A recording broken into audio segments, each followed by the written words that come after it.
know what's going on? Maybe it's another drill. Commence primary ignition.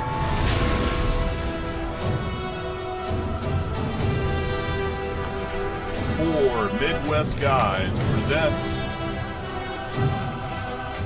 Star Wars The Last Jedi Spoiler Roundtable Review. There were stories about what happened. It's true. All of it. I have waited a long time for this moment. I'm glad you're here to tell us these things. This will be a day long remembered. I felt a great disturbance in the Force. We would be honored if you would join us. Punch it!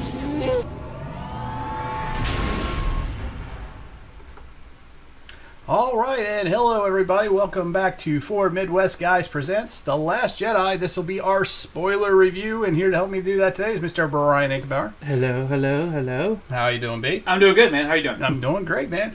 This is our third video, dude. We're back. We're on a roll here with these videos. We're not doing too bad with these video podcasting. Yeah, exactly. And also waving here is Mr. Dirty Jay-Z himself. Ready to help you spoil. Absolutely. We spoil away. So with that being said, this is a spoiler version. So if you haven't seen the movie yet, don't blame us. So you've been warned. Here's the spoiler alert, and here's that awesome little WAV file that I put together.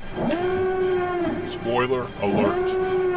Spoiler alert. Confidence is high. I repeat, confidence is high. Flush the bombers, get the subs in launch mode. We are at... Spoiler alert.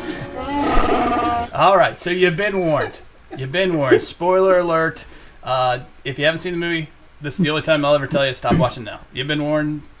Stop watching us in general. Yeah. Well, yeah. And also don't be spoiling it for other people either. Exactly, yes. Yeah, don't be dicks on Twitter. Don't watch us just to spoil it for somebody else. Don't walk in the middle of work and go, oh, hey, by the way, somebody dies and he does this. I really can't believe they did it to you. Like that guy. Yeah, totally did that to me. Seriously, if you're watching, dick move, bro. Dick move. Well, it's not. He didn't know I was a super fan because he's new to the department, but still. Okay, how do you not know you for 2 days and not know that you're a super fan? Seriously. I know, that's hard to believe, but I'm giving him the benefit of the doubt. I'm pretty sure you walk into the Imperial March to work. Whoa, wait. I could I would if I could, yeah. Hey, hang on. Are you telling me that he actually really likes Star Wars? I think so. Maybe just a would little. Never have known. Like it's just a little. You kind of keep that really secret. Yeah, I think so. I mean, it's very much on the down low. It's just my apparel, today. I thought it'd be festive, so yeah. So, all right, so guys, there's a ton to get into in this movie. Not that much.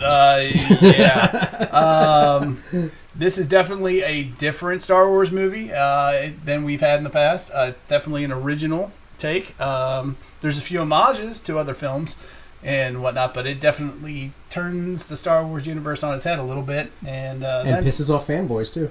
Yeah, we got that too, and we'll talk about that when we get to it. So, so there's a lot to get into. So let's go right into it. Right off the bat, let's start with the whole opening.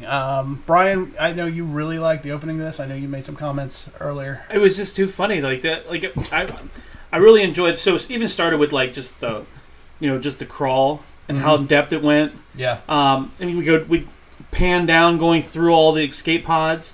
Yeah. Right. Going to that was awesome. And then you get to the comedy of it was apparent from the get go, with Poe getting in front of the with Hux what's it called the Death Knot? No, what's Dreadnought. it called? Dreadnought. With the Dreadnought. And basically being like the "Can you hear me now" guy. Yeah. He gets in front of the Dreadnought, and we do get the. I got a bad feeling about this. It was before the Dreadnought. It was before the Dreadnought shows up. It's one of the just Imperial cruisers, and he's talking to Hux. Well, I think he was in front of the Dreadnought though when he. Yeah, he's in front of everybody. Yeah. But yeah, you did point out that there is that line. We have a bad feeling about this. We just didn't know it. Yeah, because we came out. We've seen it now 3 times. Yeah. And at the first time we saw it, we're like, they didn't say. I got a bad feeling about this, which is a staple for all the Star Wars movies. Mm-hmm. Well, regardless of how tacked on it is. Right. Well, in this one, it was there, yeah, but it wasn't in English. Turned out it was BB-8 saying it. And Droid. They hit it on us. I would have liked a little piece of text saying that that's what he says, though, just so we could say, there it is. Well, but then again, you'd be pissed off at the fact that there's droid subtitles for the first time in a Star Wars movie. Or you didn't have to do that, but when Leia says, instead of Leia saying, I'm with the droid on this one. I got a bad feeling too. Yes. Yeah. She could have said Something along those I got a lines, bad that feeling would've about it been- too. Or Poe could have said, I don't know why you have a bad feeling about this, blah blah blah blah blah. You know what I mean? Like just so we know what the droid said. Yeah, exactly. I don't know, but that whole like, can you hear me now? Like, I'm waiting for Hux. And then, yeah, Like, put me on someone who's Yeah. in, like, put me in touch with That's a someone who's in great charge. use of comedy. I am Supreme Leader Hux, and Yeah. I'm gonna do more monologuing like I'm in the third round. But it was So I'll hold then, or Yeah. But it was Still great holding? he used that though because he's such a serious character. In fact, we said it. I said it in the last podcast. I said he's the ginger Hitler for crap. I can hear you. Can you hear me? Well, if it's one thing that we've learned in the nerd universe, it's that Weasleys are fun to abuse. Yes, very much so, and it fits Poe's. I've heard some people say they didn't like it, but I liked it because it fits Poe's character. It's the same thing he does in The Force Awakens. Oh, yeah, Do he's you like- talk? Do I talk? How's this work? Yeah, it's I'm the sorry. same smart ass humor. Yeah, I mean, it's how they started out with the last one, and I dug that about his character, and frankly, I don't want to see another fucking, like, Batman v Superman that's so fucking serious all the time, you know? Yeah, I mean, I thought it was okay. Yeah, I thought it was great. Really good use. In fact, the whole movie has a really great use of humor. I Yeah, think, the humor's overall. really good in this. Yeah, I think so. Poe, one of the big themes I think of this movie is making decisions and leadership skills. And right off the bat, it's Poe versus Leia's. Leia's like, turn back, you did it. You've disabled. Well, you haven't really disabled it, but you've bought us the time we need. Now let's go and get away. And Poe's like, no, we're gonna go ahead and destroy that dreadnought, and basically turns Leia off and proceeds with the attack. Which turns out they succeed, but they take incredibly heavy losses with all the bombers and stuff like that. So, Brian, what did you think of the decision on that? little technical issue. A glitch. Little glitch. Yeah, we have our notes, like, off to the side here, but we also have, like, our spotlight, like, right next to our screen as well. Yep. We'll have to work on that, I guess. We'll work on it next time. I'll take care of that. We'll work on it next time. I'll take care of it right now, actually. No, we can work on it next time. No, it's fine. This is funny. We're going to correct ourselves in the middle of our show. Hey, all right, so, again, Yeah. let's get back to it. So, what'd you think of Poe basically one-upping Leia and just going right at it? Well, it fit his character a lot. And You if- know, the whole like, I know I'm in charge of this operation, blah blah blah, and I'm here in battle, and I know what's best because he's not looking at the whole picture. You know, he's just Right. looking at the. Yeah, and frankly, it sets up everything that we see Poe do throughout the movie, which I almost think, like, The Last Jedi could have been, like, it could have been the next subtitle. Like, you could pretty much just call it God Damn It, Poe, Yeah, throughout the whole movie. Well, it was kind of it's Poe's maturity through the whole thing. right. Right? He's Yeah, growing it's- into a leadership role. Right, which, you know, goes into a lot of the themes in this movie, which, hey, is, for a lot of fans that aren't aware of this, it's called foreshadowing. Right, right. But let's not rag on him too bad. So and that moves us into the whole bomber thing, and we see we meet this briefly. Paige Tico, who basically she sacrifices herself in the whole bombing run, which I thought was done really well, especially with the dot and everything that her going for the controller. And I love that scene. Well, like, it's okay, so that for me that was one of the things that didn't work for me was that whole scene there.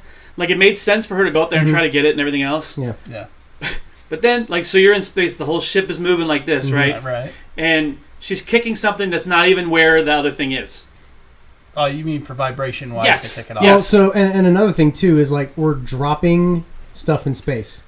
Yeah. well, they said This is the most why are your bay doors not open? And she's like, okay, well, she climbs up and then he opens the bay doors and like, there's no vacuum that pulls out. Right. I'm going to assume here There's that no, like, a- xenomorph queen coming out the bottom with a power loader. I'm assuming that there's a shield there, but they don't really show it. But yeah, I know what you're talking about. Yeah. Again, Star Wars is space fantasy, not Right, science and then how low is that shield? Because then she sticks her hand clearly outside of the thing to grab the. fiction. Well, she kept. I don't think it's that far down. There's still quite a ways before. There was she gets more to the gravity bottom. in this space than there was in Armageddon. That's funny. All right, so But actually, I mean, to go off that, I like that scene. I mean, granted, yeah, there's, like, technical snafus because obviously, like, well, and again, we have sound and space throughout all 8+ movies Oh, so yeah. far. Yeah. But But you this know, makes for it me, what I liked about this was This was the first time in a Star Wars war scene where you felt the phrase "but at what cost" at the end. Oh yeah, well, Like I really every enjoyed other this. movie, even like the Lucas penned ones, you never once got the sense of at what cost. Yeah. But every fight scene in this movie, every battle, there was a sense There's of a sacrifice. what I mean, yeah, and frankly, that's what a good battle scene needs. Well, and it I mean, also, Lord of the it Rings also understood showed that. how It was- devoted people were Devoted to this cause. and Yeah. desperate. I mean, literally. I Right. mean, one bomber, one button, whatever. You know, Yeah, they're it's fighting just- and it was- scraping Yeah, just to get by. At So- every turn, there's a price to be paid, like you're saying. yeah. I mean, like So. science fantasy aside, sci-fi fantasy aside, I like the emotionality behind it, and I got caught up with that Yeah, way it more than I definitely did captures with it. watching the Mir space station falling and then exploding in Right. Armageddon. Yeah. Which fuck that movie. This is how we do it in Mother Russia. Fuck that movie. Anyway, okay, Feeks. So next scene, let's talk about. It's real brief.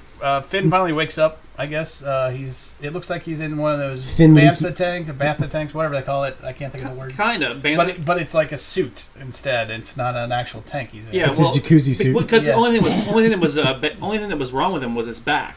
Right.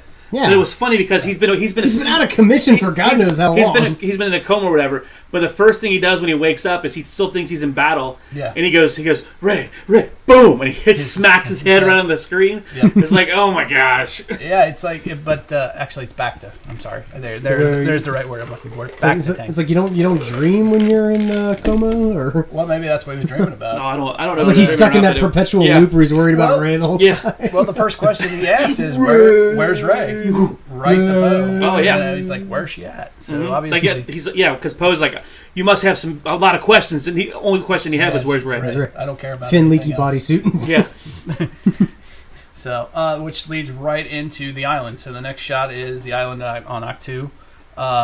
They duplicate the scene of her giving Luke the lightsaber, right. pretty much down in pretty close detail. Yeah. Well, 'cause they shot at the same time, right? No, actually, they had No. to go back and reshoot. Oh, they it. went back and shot Yeah. it again. Oh, Yeah. that's right, because I did read that Daisy was talking about Daisy it. was Yeah. sick even Yeah. on the First time the around. set. Yeah. So she just pulls out her gun and shoots him. Well, they said, yeah, and they said how. Little Indiana Jones. Yeah. there you Yeah, go. and they said how. She said, "What do I need? How am I going to recreate the same stuff?" And she's like, "Well, I was sick last time." Right. So, but yeah. So she hands him the lightsaber, and instead Which of this answers your question, like at the end of our Force Awakens, where you're like, why didn't you like cut to black and then hear a lightsaber ignite? Because because Yeah. he takes Yeah. it and throws it over his shoulder. Yeah, I know a lot of people are upset about this. I fucking but laughed my ass I off. thought at it that was scene. hilarious, and I'm a serious Star Wars fan. well, it was like one of those. Why do I want this? What the hell do I want that for? Yeah, You handed me your trash for. Get the fuck out of here. and as you learn Luke's story, it makes perfect sense. He's like, he's put that life aside. He's here to die. He's come here to die. Well, Yep. we'll get to that, but He found his retirement home. he did exactly. That's it. He's like, With I the got reptile nuns. the reptile nuns. So what do you guys think? Obviously, you think it's funny. Do you think maybe he should have just dropped it on the ground, done a more dramatic walk away? Maybe. Saber drop. Yeah. I don't know. I think it fit the way the story was. Yeah. Because when he did that, it was enough time for Ray to be confused and be like, "What? I just Right. and it gave him time to walk away. Walk away. And then she turned around and followed him. And if you notice, the musical score cut off Yeah. because you're hearing this force powerful music and everything else, and it goes da-da, and then he throws over the shot, and it ends. And there's no music until You it know- gets to the next scene. You know, it's funny. It's Right. like the original John Williams cue included a record scratch right at that point. Yeah. What? What the hell? So I like that part too. Yeah. But yeah, we find out it's- Luke wants nothing to do with her or anything to do with the rebellion. Go away. And it goes he just goes in his hut and kind of closes his door, which you've got an Easter egg on that apparently on his door. Oh yeah, that his door was So part of his X-wing because the whole island and everything else is so Mhm. primitive that all they use is stone and Right. wood stuff. And So why did he have to have the metal door though? Is my Yes, he wants question. because he wanted a door on his hut, because everybody, if you notice, all the other huts are open, so he can just walk in and out. And he wanted his privacy. Yeah. That makes sense, Plus, yeah. he has all his personal effects Items. and all his Jedi stuff that he's collected is all His hand. there. Yeah. His hand. Yeah, his hand. Put his hand Well, there. yeah. And then, so the door is actually made part of it from his X-wing. That's pretty cool. Very cool. I thought the how they bring Chewie in later as a reunion and how they use Chewie. That was at nice. first you see the door break down. I'm like, oh shit, Ray just used the Force to break down his door, and no, they used. I mean, Chewie I thought instead. that was Chewie too. I was like, oh wow, they got Chewie to knock his door down. It's a great transition too because he sees Chewie, and I think she says that he came in on the Falcon, and as soon as he hears the Falcon, Luke goes, "Where's Han?" I mean, Right, but that also didn't make any sense to me either, because when she shows up and blah blah blah, and and then he's like, "How did you find me?" It's like, "Well, I walked down the hill and found you. You walked right into your house." You know, it was just, I don't know. It was some kind other of than that line, but overall, I thought it was a great use to acknowledge Han's death. Oh, And I it like- definitely was, because he was like the Falcon, It's like, and where's then Han? right when he did that, when he It hits him. said the Falcon, Yeah, and then Chewbacca went, oh, like that. You know Did what? the And sad, honestly, sad growl, yeah. frankly, I think that really made up for that scene where in Force Awakens when Carrie just walks right by Chewie and goes straight to Rey to Mary Sue her, basically, or Betty Sue. What is it, the phrase Betty Sue, Mary Sue, or I think you had it right first. yeah, time. Mary Sue, or Whatever. but yeah, he just it acknowledged the connection that Chewie had with Han, and instead of looking at Rey, he looks right at Chewie, and you get the story between Luke and Chewie. Chewie, yeah, So I like that. That was Oh, I really did. I well like done. that scene.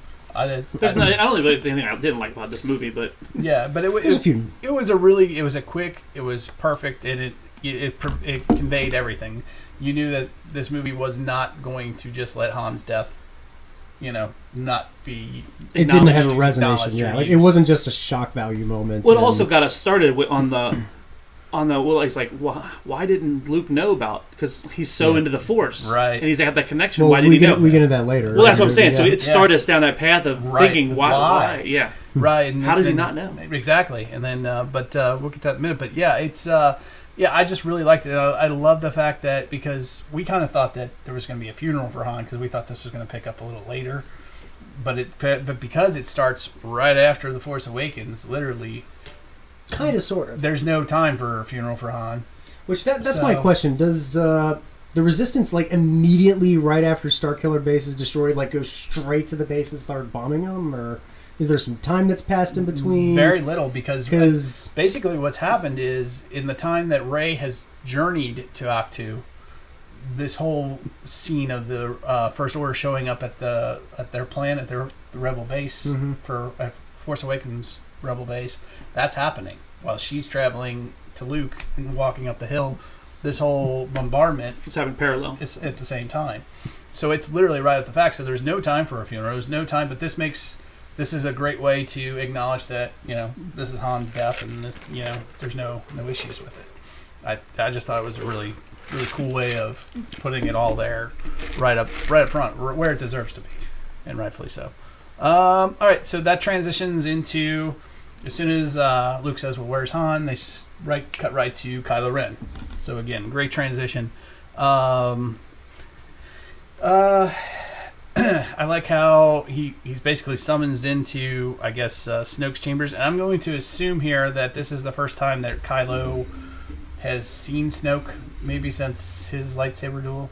I'm making that assumption here because he asked him right off the bat, "How's your wounds?" and Because all again, that. like I said, the time transition Oh is yeah, a little. yeah. Well, Yeah. yeah. glitchy. He hasn't seen Snoke. I mean, Yeah. well, he may have seen Snoke, and he Yeah. knows he's getting repaired or whatever. You know, what I Right. mean, getting fixed. But Right. I don't know if it's the first time he's seen him. Yeah. Well, it kind of It could be. Could be because he's like this. He's scolding him essentially, because he reminds him. He's like, "This is why I chose you when I first saw you." It's that whole line from the trailer that we thought he was talking about Ray with, but in fact it was Ben. He's like, I told you, I knew it was going to be yeah, Ben. saw so raw potential, raw power that you were going to be heir to Vader Because of your bloodline, you will be the next Vader.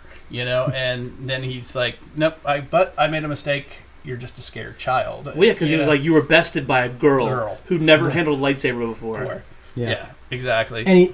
And this is also right after he chastises Hux, right Mm-hmm. after the escape scene too. Right, and then Hux apparently told him about his little tracking thing, and then he was all happy, and then Oh, yeah, yes, you but do then have Kylo that. comes in and he smacks Kylo, and I tell you what, his little Right, and Hux smirked at him as he was walking out, too. He's like, his idea of a force lighting is apparently a force ball of energy because it's like boom.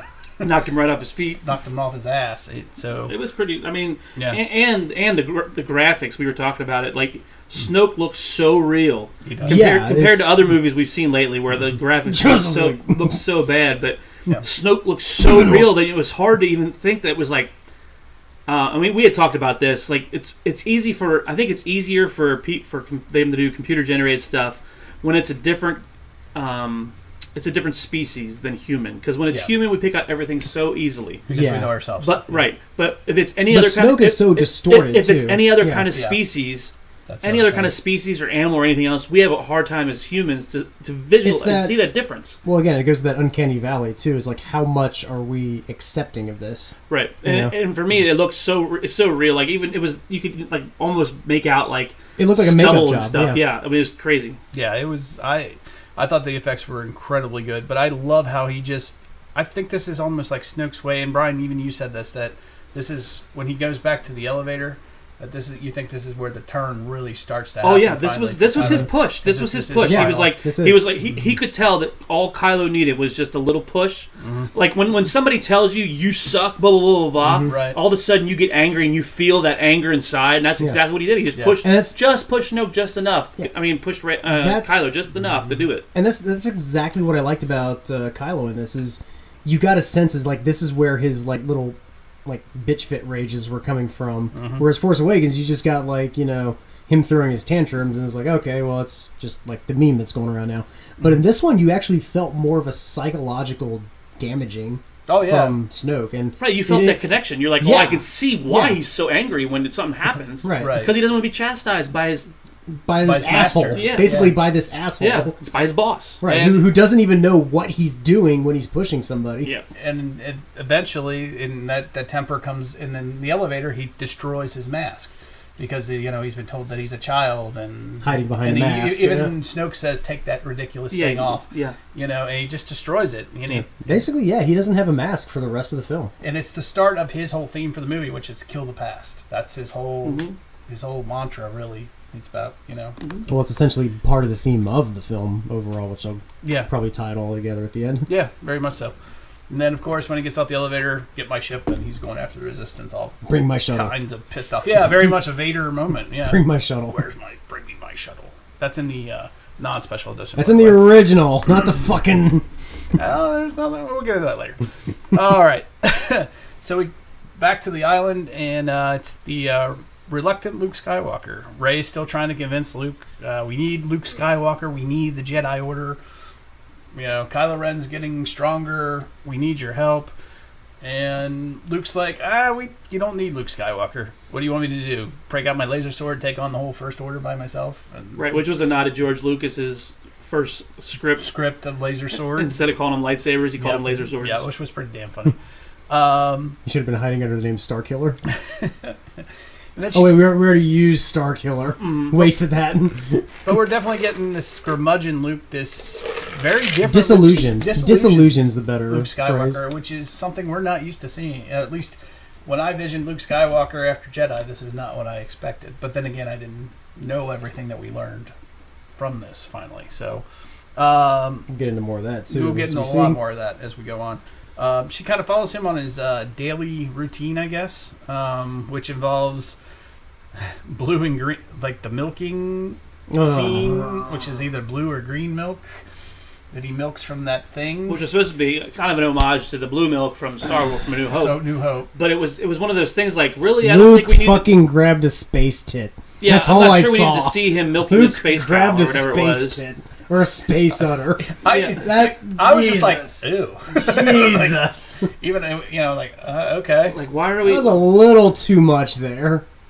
But you see that, and then you see him. Then the cool part was the spear fishing, which I thought was pretty cool because you see this huge long spear. Because he uses it, what we think is he's just getting one from one side to the trying other. to get away from Rey And here it turns out that he was fishing. the whole time. Yeah, and he grabs this big giant fish, puts it over his shoulders, but apparently that's all he's doing. He's just surviving. He's not really living. He's just kind of waiting to die. Is kind of the feeling you get from him. I don't know. That's definitely a feeling I got. Yeah. So on the next scene, she's getting ready to follow him again up the hill, and all of a sudden, though, she starts hearing a call It's hard to make out in the theater what exactly it's saying. I'm hoping to, when I get the Blu-ray, to finally, turn on the subtitles. The Blu-ray. The Blu-ray.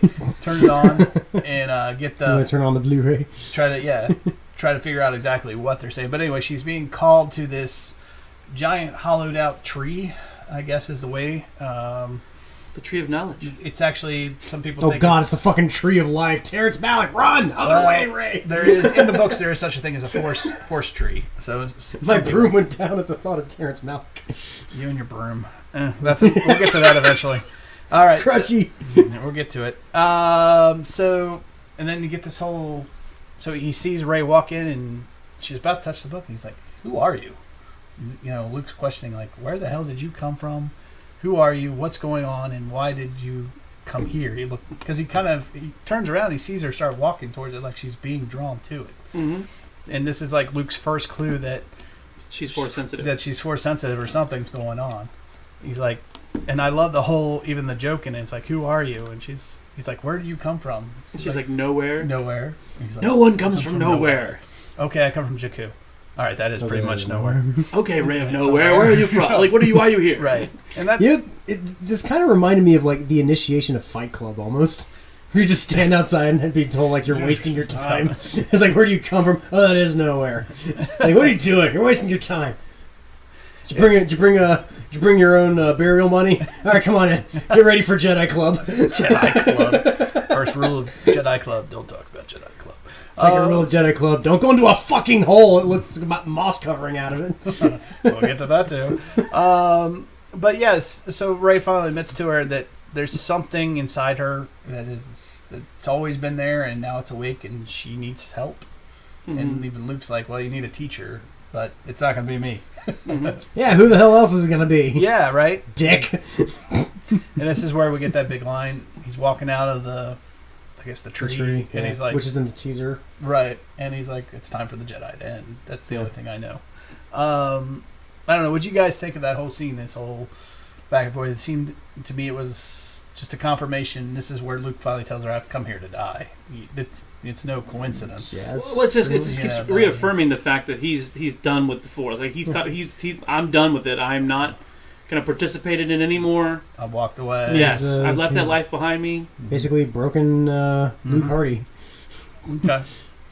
All right, so we switch from the island back into we see the it's actually called the Raddus, and that's the name of the Leia's ship. The transporter. The big transport is actually the Raddus, and if that sounds familiar, that's the general from Rogue One who looks like Admiral Akbar, but is not Admiral Akbar. So.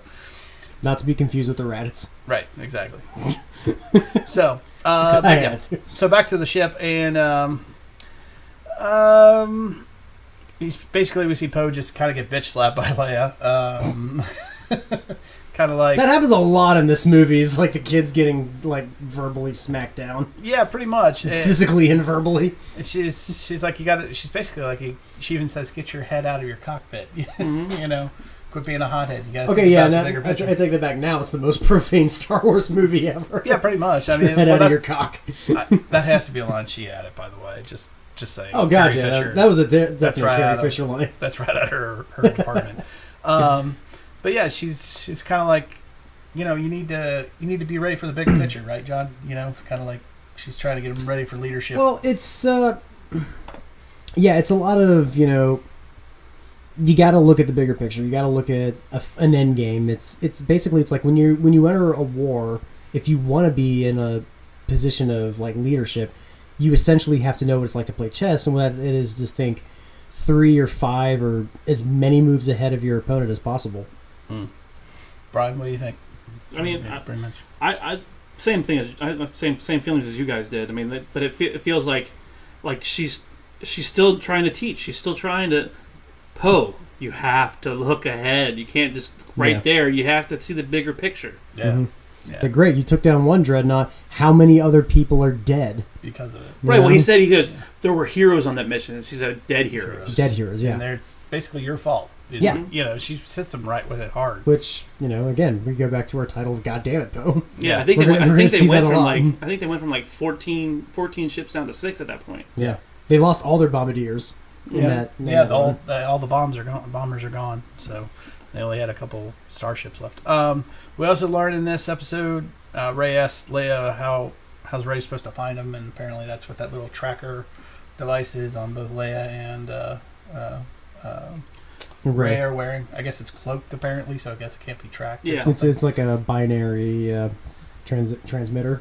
Yeah. So it's only like communicable between two things. Yeah. Again, as we're about to learn that like the rules of tracking stuff is being broken. Yeah. Very much. That's still a very chancy thing to have done, Leia, especially for something that doesn't quite seem like it comes into play that much. Right, and it kind of looks like the thing from Men in Black. She's got the galaxy on the her galaxy in there. Nice. Well, John, you kind of took my transition, but yes, the First Order apparently finds them very quickly out of hyperspace, and they quickly come to the conclusion. Leia's like, they're tracking space. I know this is not how they did it, but I thought they were tracking her through the thing. That's what I was thinking too. I was like, oh my god, they're tracking her through the That's thing. what I was thinking. It's like, oh man, they hacked the signal, or they, like they're tracing the signal. It's like, oh hey, we detected something. It's like, hey, now we're gonna go find Luke. My mind went back to Rebels because we saw this in a Rebels episode, but they actually threw a physical tracker on the ship. Right. And so this is obviously something different. They're gonna volley it. Yeah. They're gonna volley it over. And I love this. Poe goes up to Leia as like permission to go in my X-wing and blow some shit up, even though that's what she just reprimanded him from. Permission to jump in X-wing and blow some shit up. Yep. Go ahead. Grant it.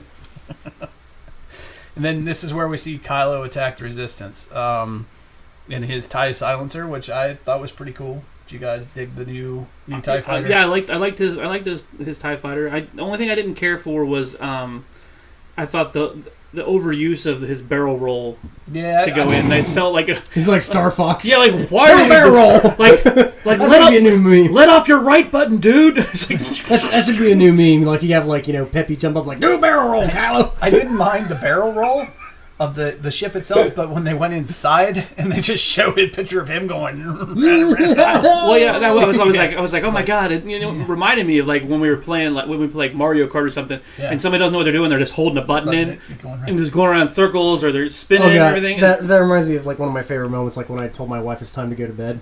We're sitting there playing like a Lego whatever game, and next thing I know, I'm looking at her screen. There's a character just like repeatedly walking into a wall. She's falling asleep. And she was asleep on the joystick. Yeah, and that's what it felt like. It's felt like Kylo was asleep on the joystick, and he was just like, kill more resistance. It did kind of remind me of Vader getting spun off on the first Star Wars when he gets in his TIE fighter. He's out of control. And then my other question for this scene is, which was the whole scene was pretty good. Why is there such a long entrance into their hangar? Yeah, I'm assuming that's because that's a safety feature, but there's a lot of long entrances in this movie. They just kind of bring up a thing with Star Wars. Why are there hangars unprotected in Star Wars? We've seen this quite a few times now. Yeah. You'd think of something like that open and that much of a connection to like very important stuff in there. I mean, even going why is this not guarded all the way back to episode 1? I mean, Anakin flies in the hangar, blows the damn thing Dude, back up. to like episode 4, like when like you see like just like one little turret gun as the Falcon's being like dragged in. Yeah, I don't know. That just seems like, why do you have your hangars so wide open? It's like, yeah, why don't you just like you're in the middle of a battle, get like one sniper. Close the doors? Well, it's funny. Even the base on Crate. Yeah. When the speeders come out, it's a metal door that closes right back behind it. Yeah. It's like open, close. But in space, it's just a wide open thing. Yeah. I don't know. Crazy. Yeah, crazy. And anyway, but only Jedi seem to be able to do this. But anyway, or more sensitives. Or plot character. But anyway, or Poe. Obviously, Kylo flies in the hangar, takes out the hangar, puts what was I going to say? Puts the ships ahead of the First Order. This is where Leia comes with her strategy, which I don't quite get. But apparently, because their ships are faster and lighter in space, that they can stay ahead of the Empire at normal sublight speed. Right. And somehow they stay out of the range of the guns, just barely. I know it's space fantasy, but there might just even if you stay in Star Wars world, why don't you just go into light speed and show up in front of them, and then take them out? I think a little half a parsec. No. Hey, we're in range. Boom. I know. That's a short film. I know. It just something about it. It just threw me off. Well, yeah, it's like why didn't they just speed up just enough to even if they were wanting to do make the scene a lot shorter? Yeah. You know, they could have. There's a lot of problems with that. They could have sped up. Okay. Right, which would have caused them to speed up to use more fuel. Mm-hmm. So it would have cut down on the time they had to chase him. Right, because it makes them burn more fuel. Yeah. Yeah. But I don't know, maybe they're already at the maximum. The increasingly poor decisions of Star Wars villains. Yeah. No! Let's keep it in first gear and we'll follow it. It's like, no, let's volley our torpedoes at him. All right, but eventually Kylo Ren shows up, he comes around to the bridge, and Leia and I guess Kylo make the Force connection just by the looks on their faces, and Leia kind of does that whole sit-down moment that we've kind of talked about this before, where we think Kylo doesn't fire, and he doesn't. He keeps himself from firing, but the other two... The other flanking TIE fighters come in and do the dirty work for him. And he's got a reaction on his face, too, that's not what he wanted to have happen. No, like, he's actually, right, visibly upset about it. He's shaken, he's upset. Which is another point that we forgot to mention with Snoke talking to Kylo, was that he said, my mission to send you out to kill your father was supposed to have made you stronger, but instead I see you more torn up about it. Yeah, tore your soul in two. Yeah. It's like it's basically torn you in half. Yeah. Yeah, so, again, that goes into your question. It's like, do you think he's beyond repair? It's like, no, because now we've heard that he's still tormented by what he just did. Yeah, and he held back. I mean, so, yeah, there's still good in him. It's definitely becomes less and less as time goes on, I guess. I don't know. We'll get to more into that later.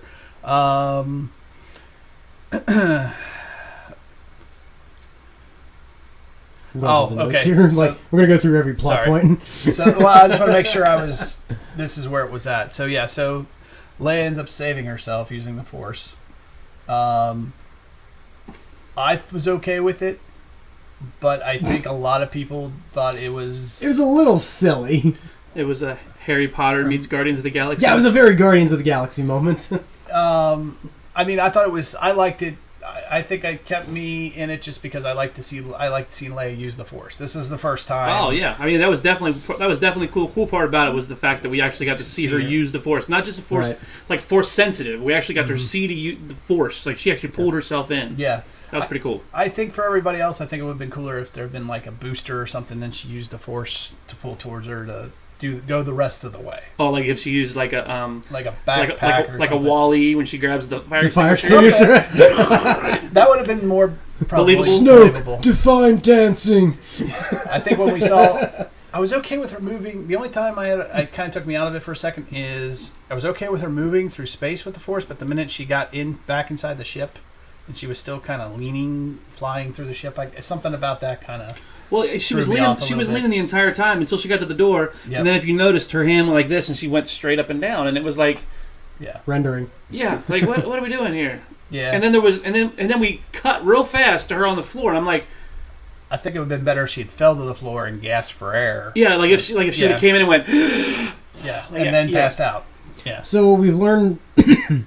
So what this movie's taught us about space is that it's just a little inconvenient. Correct. At this point, yeah. And not that cold.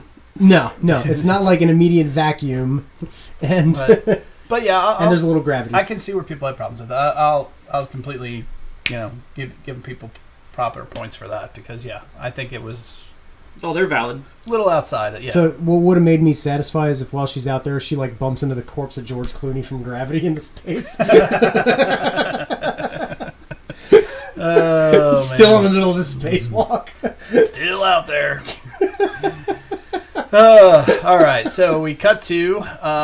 Which, spoilers for Gravity if you guys haven't seen it in the last 4 years. No kidding. Spoiler alert, dude. Jeez. So Luke returns to the Falcon. That's the next big scene. So we go back to the island, and I like the scene of Chewie getting ready to eat some porgs that he barbecued up, and suddenly... He's getting the porgs, looking at him all sad, and he suddenly feels guilty. He can't eat them. At this point, I really started to question, and I've been doing Google searches for, and please, somebody, if you're out there, please tell me, is Ryan Johnson?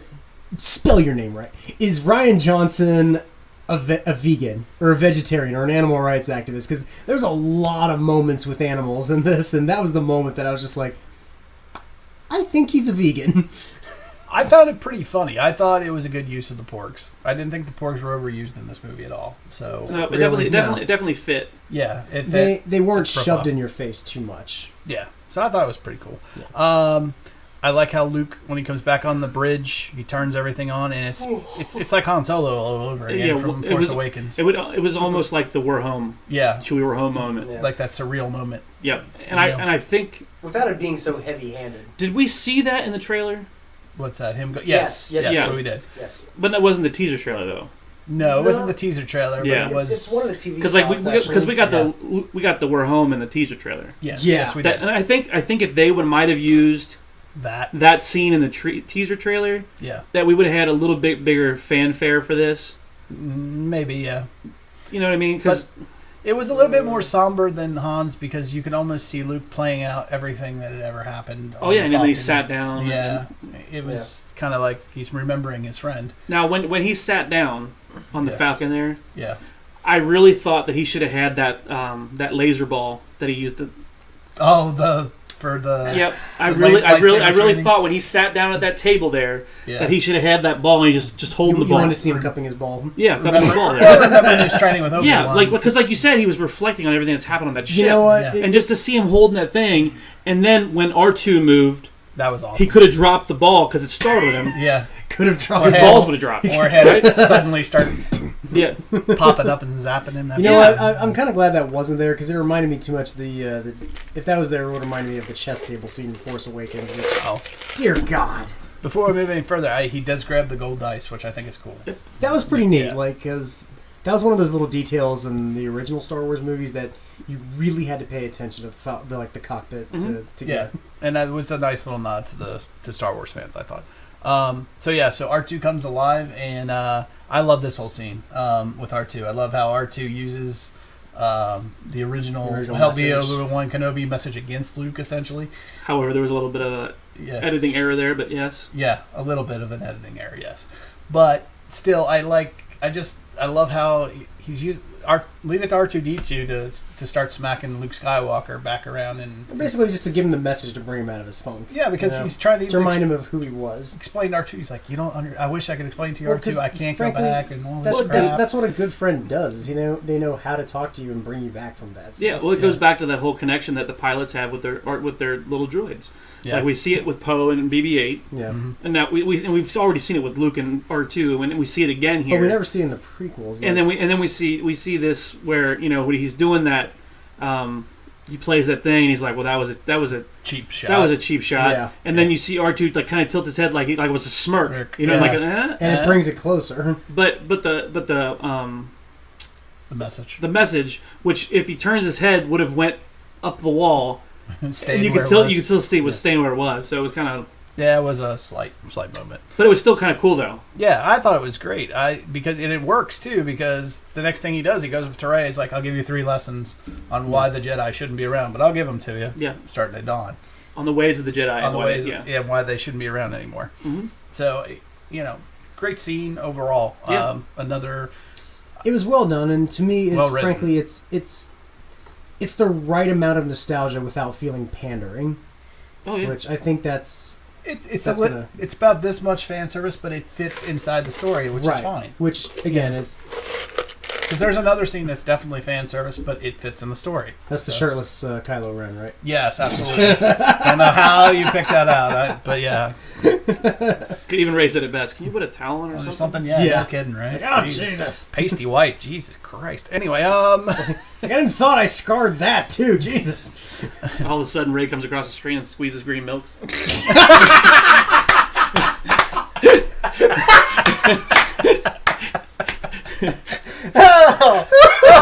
I just had a flash of basketball all of a sudden. Yeah. Right? Yeah, that movie, if you've Oh, seen God that. All damn right. it. Oh, My cat has pimples too, Kylo. Can you milk me? from okay. I don't know how I can't transition out of that, so we're just going to the next Nipple milk. next scene, the introduction of Vice Admiral Holden.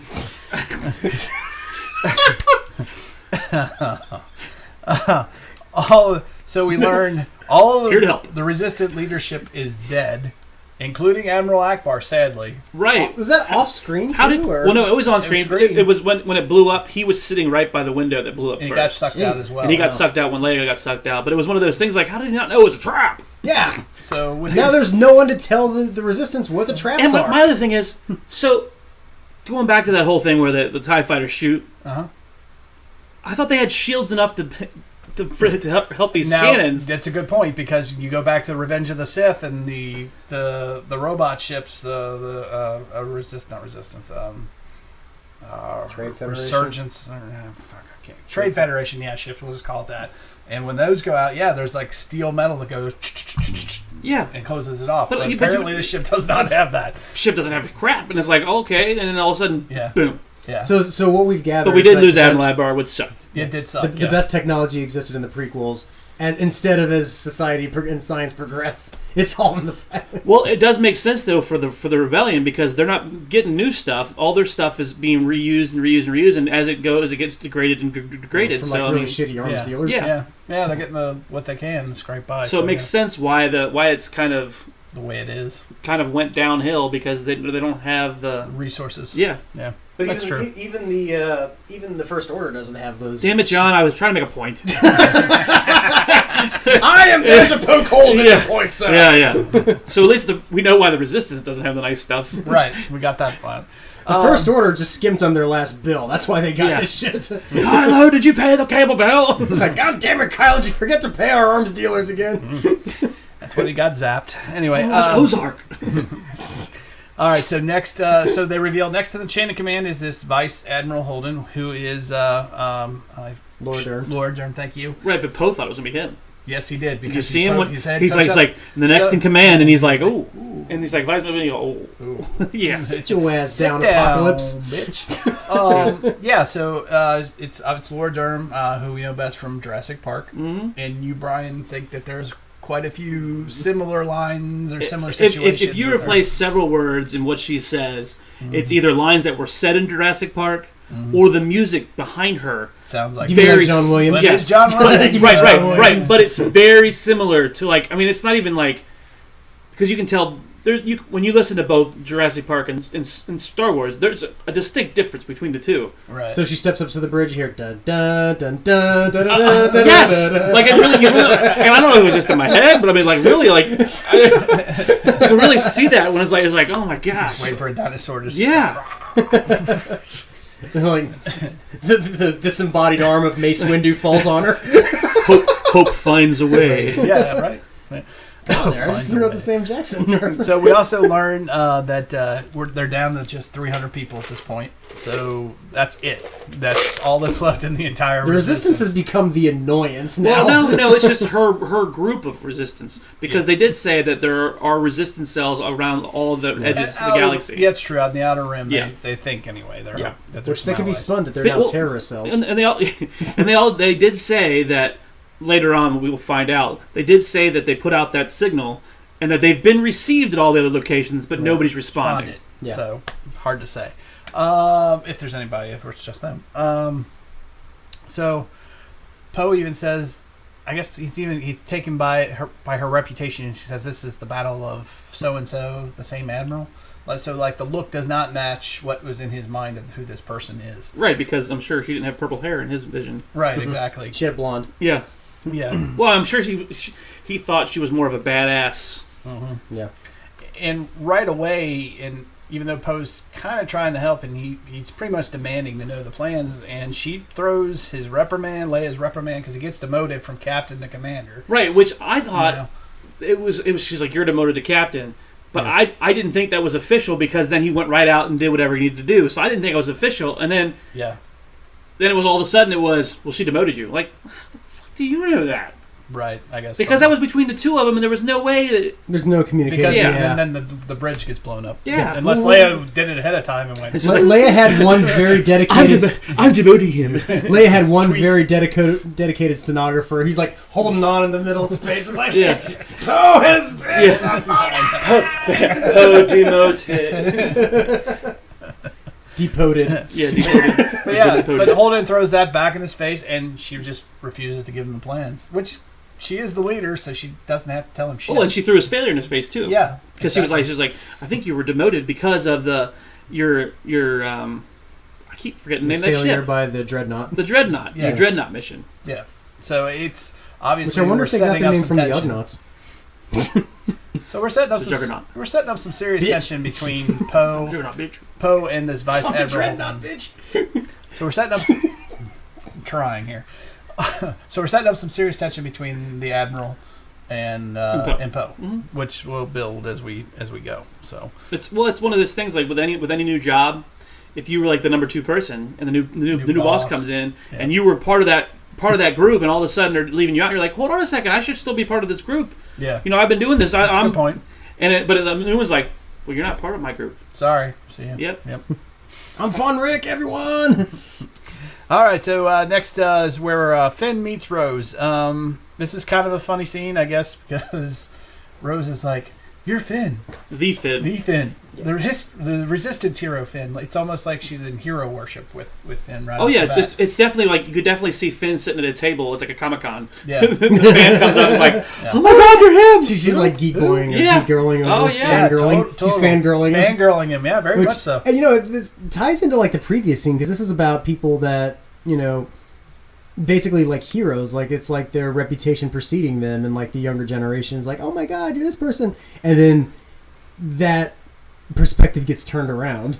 Yeah, now all of a sudden they're the hero. They're the hero, like Finn. Mhm. And What happens when you meet your hero? Yeah, because he even said, he's like, well, it's good talking to you, and she's like, yeah, and he's like, Good talking to you. May the force yeah, be he with goes, you. May the force be with you, and she goes, Yeah, you too. But she won't leave, and then she sees that he's trying to get off He's the got like ship. a loaded bag in the ship. She's like, "Why?" Because this is Paige's sister from the bomber, and she's like, she zaps him, and she really zaps him. The damn thing pushes him all the way back into the. Well, she says like she had to Escape pod. like zap 3 other deserters. Deserters that day. And then as he's coming to, this is where it gets a little hokey for me. They come up with this slapstick, put it together, random plan on how the ship is tracking them and how they can disable it. it was just so weird, and they were finishing each other's sentences and everything else. I'm like, what Because is they're in going on? love. Well, I was like, what is going on here? Yeah, it was just a little. And then unneeded comedy. Like I didn't like Poe's like I can't feel my teeth. If And you're that's gonna- the end of the scene. That should be the beginning of Yes. the scene. If you're going to do that, then like if he's having random problems, then he needs to sell that better. Mhm. Like if he needs to start talking funny or something, to make it funny. Mhm. That So, was my kind of problem with it. like Peter Graves in Airplane with the like it just Yeah. like degrades into like and then followed by the flatulence. Yeah, well, just do something to sell your problem. Yeah, and well, make it yeah, funny. like, well, because he was the like, person will he's get like, muscle spasms. he's like, I can't move. Yeah. I can't move. And then he goes, oh, I'm going to show you my arm. Yeah. But this is what I need to do, and I can do this, blah blah blah. And then as he's talking, then he goes, Yeah. I can't Then all feel of a my sudden, teeth. then all he goes like, Yeah. I can't feel my teeth. Like, Yeah. can you feel your teeth when you're talking anyway? It's like when you did this whole damn scene, yeah. Yeah. Yeah. I don't Which know. nothing against like John Boyega. I mean, he sells a lot of the stuff as No, it's happening, Correct. but it's just the sequence of it happening. Yeah, the writing of this into this was It's just very rushed. I thought they should have taken a little bit more time to develop it out. But pacing's Pacing. a big issue Yeah. with this movie. again, that aside, I thought again Finn and I forget her name, Rose. that plays Rose. I thought they both did a really good Yeah, job which I with like what they her, had. So yeah. I'm not taking that away from them or trying to say anything like that. But it was a little too fast and convenient, I thought. But hey, plot points aside. So they get Poe's approval for the covert operation plan. The demoted captain. Yeah, or the but demoted he commander's decides approval. He's going to keep it from Holden, so was this bitch to him. So Because- he's going to prove her wrong, yeah. or show her up. And, Yeah, God damn it, because Poe. C-3PO says that she would not approve of this. right. And he goes, "You're right," and it's a need to know base, and she don't need to know. Right. What does that mean? Yeah. What does that mean? God damn it, 3PO. And then Ugh. unfortunately they go to Maz, and I love Maz. I love the character of Maz from The Force Awakens, but how they used her here was about As a this fucking much. phone call. She literally phoned in her performance. She FaceTimed. She FaceTimed her performance. Well, and she FaceTimed from the movie, from the game Battleground. Battlefront. Yeah. Battlefront 2. Yeah. Apparently, this is a Battlefront 2 tie-in or it She has had something to do with it. Right, because She they made. I mean, all Star Wars fans pretty much know that they said everything that comes out from now on it gets released It's is going to be canon, Yeah, and that's why they put this in there because that game is part of this universe and. yeah. So- So she's in well, some so- sort of union dispute. So maybe what happened was like we couldn't like download the full Mad scene because we didn't pay for the extra content. Well, that's it now. That's like, well, now you've got this. So if you want to know what happens, go play Battlefront 2 and pay for it. And yeah, fuck you, EA. Disney, Yeah, you can pay $24.99 to be a mouse. right? Exactly. Eat The mouse my we ass, weren't having EA to games. take the money. But anyway, so she apparently knows. She doesn't even get the guy's name. Master Code Breaker. And this is it. This is all you need to know. Is this Rose? He's thing really on- good, and he's a poet with a code with a code with a blaster, With a blaster, yeah. among other things, even. Rose. Look for the guy with the Holy rose. crap. Is Maz like a sexual nymphomaniac or something? because she's like I like that Wookiee. Yeah, I know. She's like, "Where's my Wookiee?" Blah, blah, blah. And she's then into this Wookiee. one, she's the same thing with this guy. Where's and- my boyfriend? But I really, like you said, why wouldn't she just give his name? Yeah, just Yeah, it's Master Codebreaker. well, it's like when anybody like tries to say what a mythology is. It's like, and then here's the prophecy. It says, just give me names and dates, asshole. I don't need to know the whole fucking prophecy. Right. Yeah, but I don't know. Quit being cryptic. Give me a fucking name. And I think we kind of talked about this before. I think we would like to see Maz, I think, on Canto Bite or something. Yeah, So you see her that would. show up to help. Mhm. I don't know. We'll get to Kanto later. We'll get there. That's We're going there. Don't worry. what are we at? Page. We're on page 3 of 3 of 7. We're okay. Mhm. So, back to the island. So, all of a sudden, out of pretty much nowhere, Rey and Kylo are suddenly mysteriously connected through the Force. Yeah, when she wakes up. Yeah, when she wakes up, and there's just like this. It's done really well. I like how they do it. You get that. There's a little bit of a sound effect for it. It's hard to describe. You have to see the movie, I guess.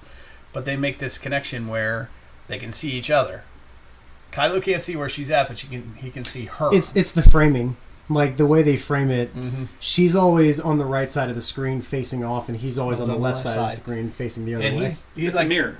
Yeah, and he's Well, getting. yeah, it's the basic editing technique. And if I remember right, he's getting stitched up, and she's just waking up from bed. So they're kind of doing this when they go back and forth between frame, like you said. Yeah. And suddenly they can talk to each other and see each other through the Force. But they also do another thing too, which I like, is they lose all the sound. Like there's like Yes. a gigantic moment of like hollowness, and then it Mhm. goes into their connection. Connection. And Well, they even do that when they're coming back too, because they're having their conversation, Mm-hmm. and then you see Luke walk out of his hut, and you can hear it's almost like an echo. Echo. And he's like, "What is going on here?" And then all of a sudden she's like, because she shoots her. Yeah, and then you can hear- She you can hear- tries to shoot Kylo Ren. you can hear like the sound go back in, Uh-huh. and she's like, "Oh, I was cleaning my blaster and it went off." Yeah. And he's like, "All right, well, come on this And that train." severs the connection Yes. between her and Kylo. I thought it was really well done. This is the first time I think we've seen this in a movie. We've seen it kind of in Rebels. This whole Force. Yes, we did see it in Rebels. We've seen like the Force Connection? I guess is what we would call it. You saw it. You also saw it in Empire, the very end of Empire. Yeah, Luke and Vader. I don't know Mhm. if they can see each other, but they can definitely hear each other. Yeah, well, Right, they had that yeah, I discussion. felt like Yeah, the one in Empire was more of a like a thoughts thoughts than yeah. it was seeing each other. Yeah, Because they really made a point to emphasize that they could see each other here, Yeah. like the 'Cause he walked- the specs, because he's like what is going on? He's like, I can see you, but I can't see around. Can't see where you're at. Yeah, exactly. And every time they make a connection, the bond deepens, and we'll get to that. But so yeah, And he's like, bring me Luke. yeah, And then he stops and he's like, wait a minute, this can't be you. it will kill you. Yeah, He even says that. Yeah. It's too powerful for you. yeah. Yeah. So we're getting kind of hints of what's going on, but we don't really know what's going on at this point. Then finally, Luke takes Rey up to the top of the mountain, where we kind of find out there's like this monastery like area at the top of the mountain, the very top. Oh yeah, I of would the, say it was like a sacred top of the island, I guess I should say. sacred And chamber like a sacred chamber, and a with a balcony. which walks out on a cliff with a meditating rock to sit on, Mm-hmm. facing Comfy rock. Yeah, Yeah, because that's what I would do. Is I would sit on a rock. facing the water, facing the sun, and all that kind Mhm. of stuff. So he kind of takes her through. I guess I would be a guided meditation. I suppose. is probably Yeah, the starting best out. word. Yeah, it's more of I would say it's a meditation walk. Right. In the very beginning. talking to her and everything else. Then Yeah. he said one of the funnier parts that you like, Brian. Oh yeah, I love this part. You know, when he's like, now reach out. And he gets out. He's got like a piece of something. In It's his hand. like a piece of wood. Yeah, or It's like a branch. It's like branch or olive branch or something. And he's like, do you feel that? It's like a long palm branch. Yeah, I She's feel like, that. I feel that. That's the And she's force. got her eyes closed the whole time. Yeah, It's like, force. Force. The force. He must be really strong in the force. And she's like, I am. And, and she's like, ah. Love that. Oh, you meant reach out. Yeah. It's like, with your feelings. Yes. I like how he quizzes Rey about the force too, and she's like, well, you know, it's what the Jedi use they can help them move rocks and Float rocks. float rocks, and you know, and gives it real things like everything you just said is completely wrong. Which was great that he said it here, because when he says it later, when he says it later, it's just it hits it's the tied in again. Yeah, it does really well tie in. yeah. He says it to a porg. Yeah, and he also he gives Everything you've said is wrong. That's for the senile. Oh my god, that should have been episode 9. Senile Luke just swearing at porgs. But he also gives her the Obi-Wan speech too before the guided meditation. His version of it, you know. Right. All living things, all Yeah. penetrates us, binds the galaxy together. Did he say penetrate this time? I don't think he was used always that dirty. word. He did not. He used his. It was like Luke's version of the Obi-Wan speech. Mm-hmm. I don't know it verbatim yet. I will. Not yet. We didn't hear any penetration. So anyway, through the Force, she kind of she says she sees life, she sees death, she sees dark, she sees light, she sees cold, she sees warm, or she feels warm, she sees peace, and She feels safe and violent. Yeah. Yeah, so it's all these things, and he's like, well, what do you see inside yourself, and Yeah, she's or like- what do you see in between? And she's she's like, balance. And she says the Force. So now she knows what the Force looks like. Well, she's got an idea. And then he says, what do you see in you? Yeah, the same Force. thing, same force, and it's pretty good. And then all of a sudden, she's like, "Well, there's something else." What? So it looked like at that moment he was getting ready to do a different part of the teaching. Yeah, right. Like because you could tell. Keep guiding her. Yes, he could tell he was getting ready to say something else, and she goes, "But there's something else." Yeah, something else, and it's calling to me. Mm-hmm. And he's like, "Oh yeah, under the island." And he's like, under the island. He's like, "Yes, the dark, the light." And he's trying to bring her around out of it. And she's like, "No," and she just, instead of shutting down, she takes us down to the devil's blowhole. Yeah, down to the devil's blowhole, and it's like she's just drawn to it. It's like the Amityville pit. Mm-hmm. And Luke can't break her out of it. He's like, "Resist it, Ray. Resist it." Right, and she's not aware of her surroundings, and she breaks the rock. The rock. It starts breaking and everything. You know what I think it is that Ray found? She found that opening to the Upside Down from Stranger Things. The Upside Down. Yeah, there you go. It could be. But even Luke's like, "You went straight to the dark afterwards." Yeah. He's like, "You went straight to the dark. You didn't even try to stop yourself." Yeah. There's tempting with you something down there. Yeah, but then because she said, "Oh, really, Mister? Jump down the tree." Yeah. I felt like it had answer for me. Right. And exactly. it tempts you with what you need. What you want to know. Yeah. And then I love the next line, which is probably one of the most important lines of the movie, is, "I didn't sense anything from you. I didn't see anything from you." And then she makes the revelation, "You've cut yourself off from the Force." And he gets this look like, shit, she knows. And she's like, "Of course you have. Yeah. Of course, everything you told me makes perfect sense. You shut yourself out. Mm-hmm. Yeah. Which, again, I got to say, Luke, kind of a hypocrite moment there where you chastise Rey for going to the dark side, or going over to the dark side and not wanting to jump out. Mr. I'm in Dagobah, found the dark side in Dagobah, and fucking dives deeper with his weapons. True. It's a good point. But we also, and then that's when he throws out the whole fear line, and that's where he's like, "I've only seen this raw strength before, and this time it's Ben Solo that they cut out of the trailer. I didn't fear it now. I didn't fear it then, but I do now." So we're starting to learn more why Luke is shutting himself down. Why is it, and this is the main reason, or the main catalyst, maybe, I guess I should say, of why Luke. Would you guys say it's the main catalyst of why? Why what? Did he shut himself down? Or just turned himself off from the Force? Well, no, I think... We'll get to why later. Yeah, I was going to say, I think he turned himself... Like, when he discusses what happened that night or whatever. Mm-hmm. Right. I think that's the main catalyst is why he shut himself down. Yeah. Because it's a regret, shame. Mm-hmm. I think that's his whole reasoning. Is like, I can't get past the failure. Mhm. Yeah. Okay.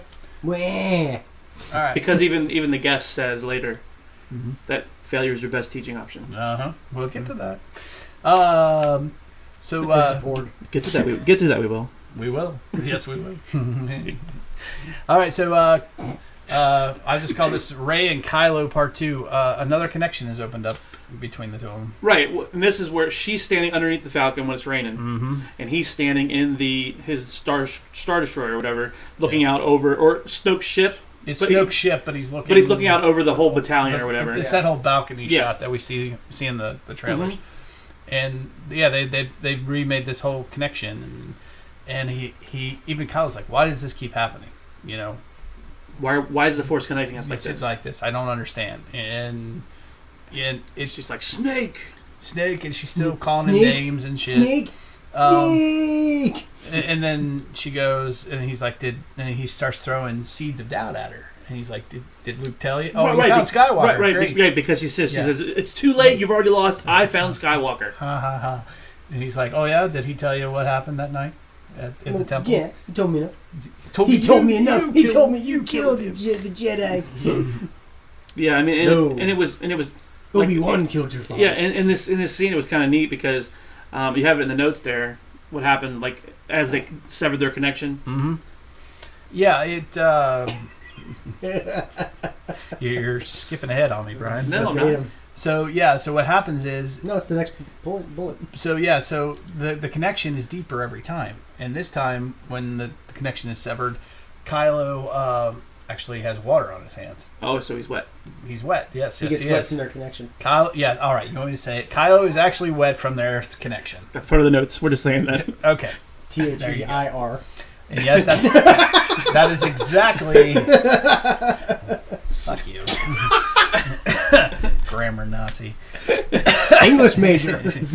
All right. But yeah, you're right. Like it just becomes more and more physical Yeah. every time. And I there's just, you get the sense that eventually, if this thing keeps up, one will be able to See everything. one will be able to.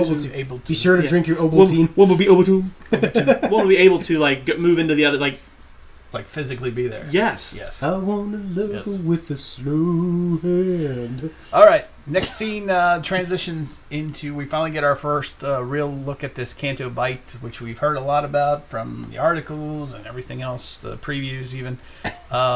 It does come across as a very ritzy casino. It has a lot of different aliens in it. It's kind of like the upscale version of the Cantina. Right. A lot of, high class society version.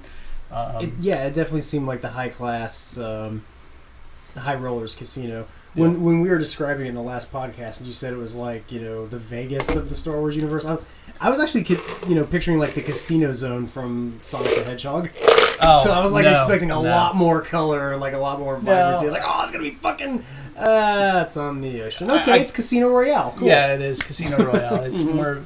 It's more of the for the only the high class establishment, if you will, of society. I was a little disappointed I didn't see a poker player that cried blood. That would have been funny to see that, something like they're Finn playing. has like his balls What flat. what I wanted to see him is that card game that Han and Lando play, and how he loses the Falcon. Oh, yeah. I would like to have seen that game played. Like just a sign up that said what the game what was. the game was. I That gotta would've been say, cool. like the opening shot they had in there, that's a very fucking complex shot because it's essentially like if you look at how it's done, it's the camera going across like 3 tables.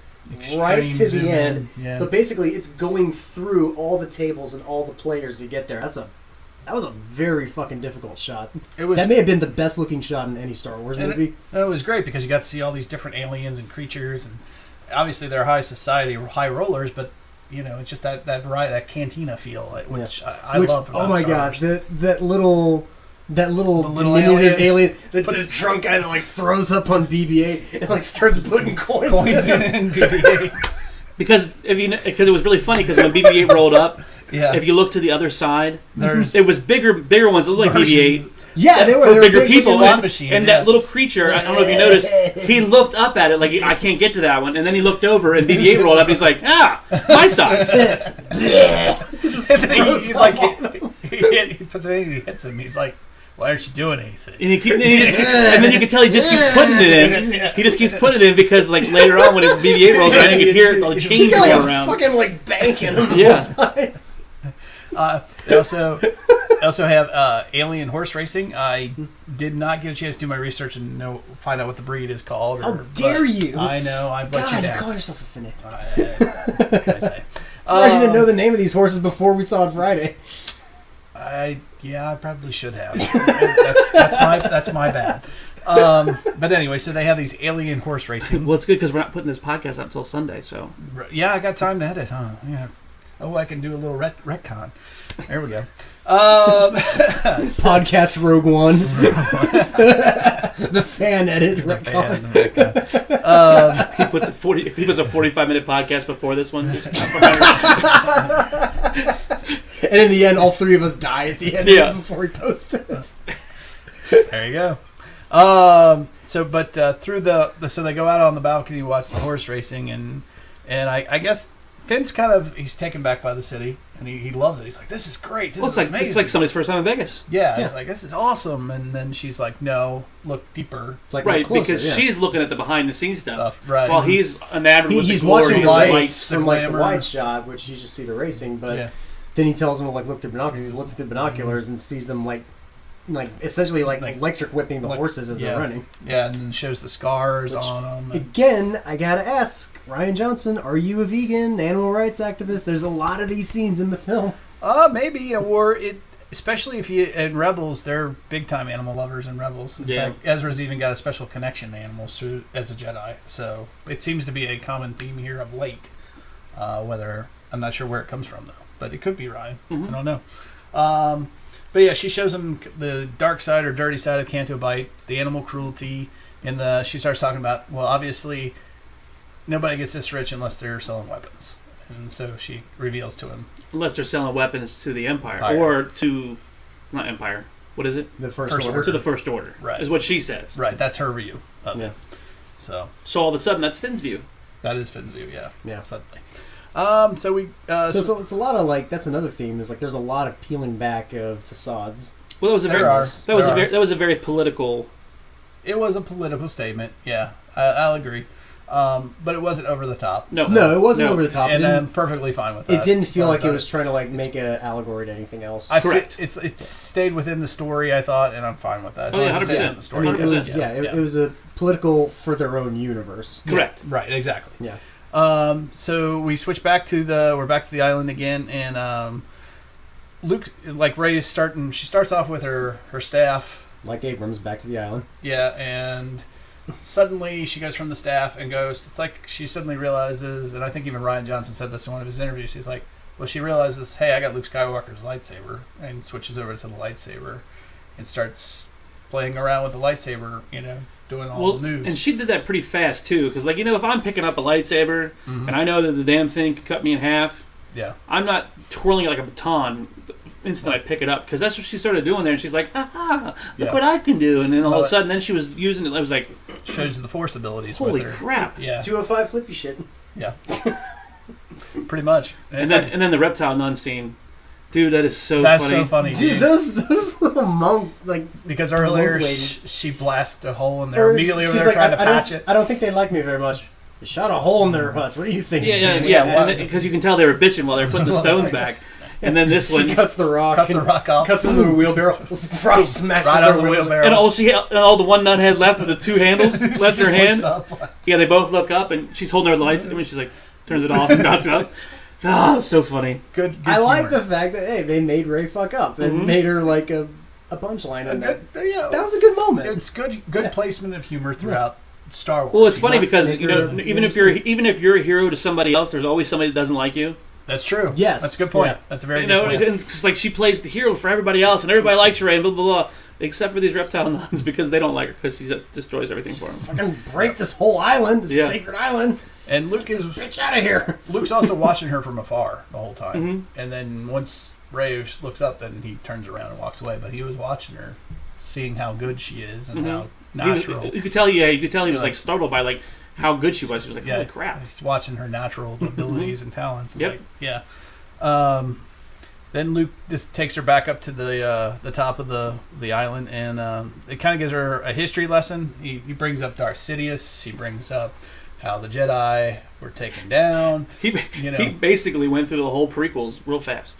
That's essentially what he needed. did. Yeah, that's how it needed to happen for us anyway. We need the prequels. Look at this. The whole Luke could have just saved that and be like, "They did Darth Sidious and blah blah blah." And they, thank you, Luke, for Luke, that was the best prequel ever. Yeah, you guys, I tell you what. You Anyway, apologist. I am not an apologist. The execution is poor, but the story is good. Anyway, The execution is what matters. there's still a story there, and there's still points in there. And you can tell a good story badly, but digressing. Nevertheless. All right. Man, I lost my train of thought now. Damn it. So speaking yes. of telling a good story History better, lesson. So, history lesson. So, yeah. And by history lesson, what does he do for the first time ever? Yeah. He uses a forced flashback. He does. our first First flashback. in Star Wars. But before that, I do have to mention Rey turns that whole history lesson on him. Oh yeah, And she's she like, says, and saved by a Jedi. You're the one that saved Yeah. Darth Vader and redeemed Darth Because it was a Vader. Jedi that did this, and a Jedi did that, and a Yeah. Jedi did that, and she goes, and he was saved by a Jedi. And he's like, fuck. And then that's when we hit the flashback. That's when he hit the Brian to John and goes, John, I was trying to make a point. Damn it. I'm here to fuck your points up there, Luke. Yeah. Give me that fucking broom. All right. Anyway, so yeah, Crutchy. we finally get the first our first real flashback, not a Force vision. Yeah. Not a. It's some other it's the first time in the series that series. we've done a flashback So- because they never narratively do that. It only took him the 9th movie, but we finally get one. Mhm. A real flashback. 8 if you don't count like Rogue One as like being, because it's episode 8. Well, yeah. Well, that's why I said the 9th movie. Yeah. Yeah. So, yeah, anyway, What? it's episode 8, Correct, which would make it the 8th movie. but it's the 9th movie overall. 3.5 is not right, an episode. But he said don't count Rogue One. Well, I am counting Rogue. Ah, so there you go. That's There why you it's go. not. That's why. All right. Your Roman numerals mean nothing now, Star Wars. But go ahead. All right. Moving on. For the 5th time. Roman numeral. Roman numeral 3. All right. 0.5. Version B. Point V. 3 point V. Subsection A. Party of the first part agrees to the party of the second part. And suddenly George Lucas is getting a boner like, they're finally going all Dewey Decimal System like I wanted. Oh, God. All right. We So, finally made movie 3.4955. so in this flashback, we see Luke's version of the flashback, his version, mind you, and it's just That's his story. him saying that he confronted Ben about the darkness he had seen in him, And he turned on him. and he turned on it. And he basically just like dropped his HUD on him, and then Yeah. when I came out, it's like the temple was burnt down. Burned down. But he did say, I did reach out and I did feel into his mind and saw how dark that his heart had That already Snoke had already turned him. Yeah. It was just a matter of time. We get that flashback, and basically after that, it's basically Rey just kind of going back and forth with him a little bit, and then finally goes, well, Kylo failed you, I won't fail you. And that's pretty much the end of the scene, which is kind of she's trying to convince him. It's like, you can train me. I'm not Kylo Ren. Yeah. You didn't fail Kylo. Kylo failed you. Right. Kylo Exactly. failed Kylo. Kylo failed Kylo. Yeah, pretty much. Switching back, we're back at Canto Bight. They've been in prison for not jaywalking, but parking on the beach. Yep. Which is so funny. You have all these other characters, right? Yeah. And they all have their own interesting dialect and everything else. And you got this one creature, and he speaks perfect English. Yeah, there's the one guy that speaks basic, and the Yeah, and whole I was thing. like, like he didn't even have. Well, it's the one universal language that's been established in all these Well, space he didn't. fantasies. There was no Basic. list. There was no like extra like. No, what he Like- did, what he did sound like was the rock monster from Thor Ragnarok. Yeah, like it was like. Hey guys. Yeah. Oh, hey, Yeah, his guys yeah. like parked the That's ship them. I illegally. told them they shouldn't park on the beach, but that's them. Yeah, thanks. Oh, wait, and his guys or So whatever he's- that he's a thing was. snitch. Oh, hey. They should have just called him Snitch. Hey, Snitch. Yeah. And give him like the really long nose and a communicator. Huh? That'd been hilarious, actually. So they're in prison. This is where they meet the DJ character, who just coincidentally overhears that they need a code breaker and says he is a code breaker. And they don't believe him until he uses his devices. And they're like, "Did he just? He did." Open the cell.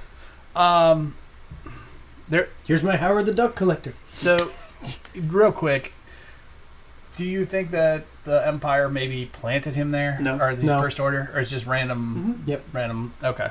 That's what. Because Yeah, I that don't did kind of think- go through my I don't- head. I don't- first. I He's a don't think he chaotic was- evil. I don't think he was Yeah. planned. I think he's very He's much a chaotic evil. Brian. I really Roll think the dice. he's like whatchamacallit from Rebels. Hondo. Hondo. He's very much like Hondo. He's always looking to how to better himself Yeah. in a situation. In his situation. And so I think he just happened to be in the right place at the right time. Took advantage of the And he opportunity. took advantage of the opportunity because he even when they're going through, he's breaking them and all this stuff. And then as soon as he gets caught, he's like, okay, how am I get my way out of this? Okay, I just want to bring this up really quick. I haven't been on any of the Rebels podcasts. I haven't watched the show. There's a character named Hondo. Yes. Mm-hmm. He's a space pirate. Have you guys made the connection that they literally just... It's like if the name Han was fucking the name Lando and a spell checker. In a way, yeah. No, I've never made that connection until just now. Yeah. So we've never really talked about the space fucking on our podcast. The word fucking. Yeah. But now that you've said it, great. Now try to get that character name out of your head and not picture two words like this. that actually makes perfect sense because that would be kind of his character if you took the two and correct spliced them together. Yeah. Because he's like a smuggler and he's a Gambler. yeah. Well, yeah. Yeah. So, He knows when to hold them an opportunist and knows when to fold them. knows when to walk away, knows when to run. All right. Here's where I did like the next scene where BB-8 takes out the guards with all those coins that he had been filled up with. And then he blows on his hand It's the Chuck E. Cheese machine with from the hell. gun. He's like, Great use of BB-8. He's the Chuck E. Cheese machine from hell. yeah. All right.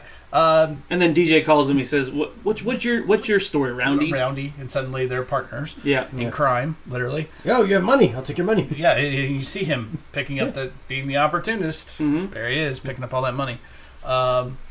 Ray and Rose. Rose and Finn. Rosenfin, yeah. Rosen- Did I say Rosenfin. Rosenfin. Rosenfin. Rosenfin. The offices of Rosenfin. Who?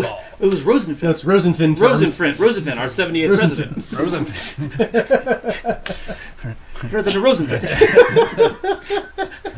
Oh, boy. Rosen- Don't listen to Brian for your history tests. All right. Yeah. Well, I don't think we've gotten to a 78th president yet, so I could still be right. You could still We be may right. not ever get to a 78th president. We'll see. So they make their way to Making the Horde. America again. They Building it up from the smoldering ash. okay. Rosenfin. All right, Rosenfin. So Rosenfin Farms. make their Rosenfin, 3028. make their way to the stables. I'm gonna get through this. Damn it. No, you're not. Yes, I am. This will be long. This podcast will be longer than the last Jedi. Yeah, so they itself. escape through the sewers into the stables. Yes, thank you. And they grab an alien horse and they release all the alien horses. And this is where we meet. You can bring out your broom now. Broom boy for the first time. Yeah, Broom Kid. Yeah, broom kid. So there's your broom. Broom boy. We'll explain later. We meet him and they convince him that they are rebels. She gives him his little cool rebel ring. Right, well, he was getting ready to hit the alarm. Mm-hmm. And she says, no, wait. We're part of the rebels. And she just holds the thing and just like turns it and shows the rebel ring. Rebel lines. Like what cereal box did she get that out of? Because I want to buy the box of that cereal. I want that cheap cereal. ass I'll chick, take no. that, yeah. Like how cool Smack the button. how cool would that have been as a kid? You get that ring and you're like, no, I'm part of the rebel alliance. It's her little orphan Annie Decoder ring. Yeah. And she just sits there like, Yeah. Drink more chocolate Ovaltine. Oh, okay. be sure to drink your blue space cow milk. Yeah, or milk your cow. Be sure to milk your blue cow. Yeah. All right. Son of a bitch. It's a little CGI here in places, but there are spots that I think it's a cool sequence. Like when they're running on the beach, it's pretty cool. I thought. Like the Yeah, whole, I mean, yeah, it was kind of neat watching. see them with the But it horses. was you could definitely tell it was computer generated. Sure. But I think that helped that it was a dark. Yeah, it helped. It helped a lot. So they didn't have to do a lot with it. Yeah. Yeah, they didn't have to do too much rendering or make it to where the edges had to stand out, which is fine. But they get saved by DJ and Jazzy Jeff and BB-8, who are apparently stealing ships together now, and they take off. So that's the end of Canto Bight. What do you guys think of Canto Bight Good as fucking a whole? riddance.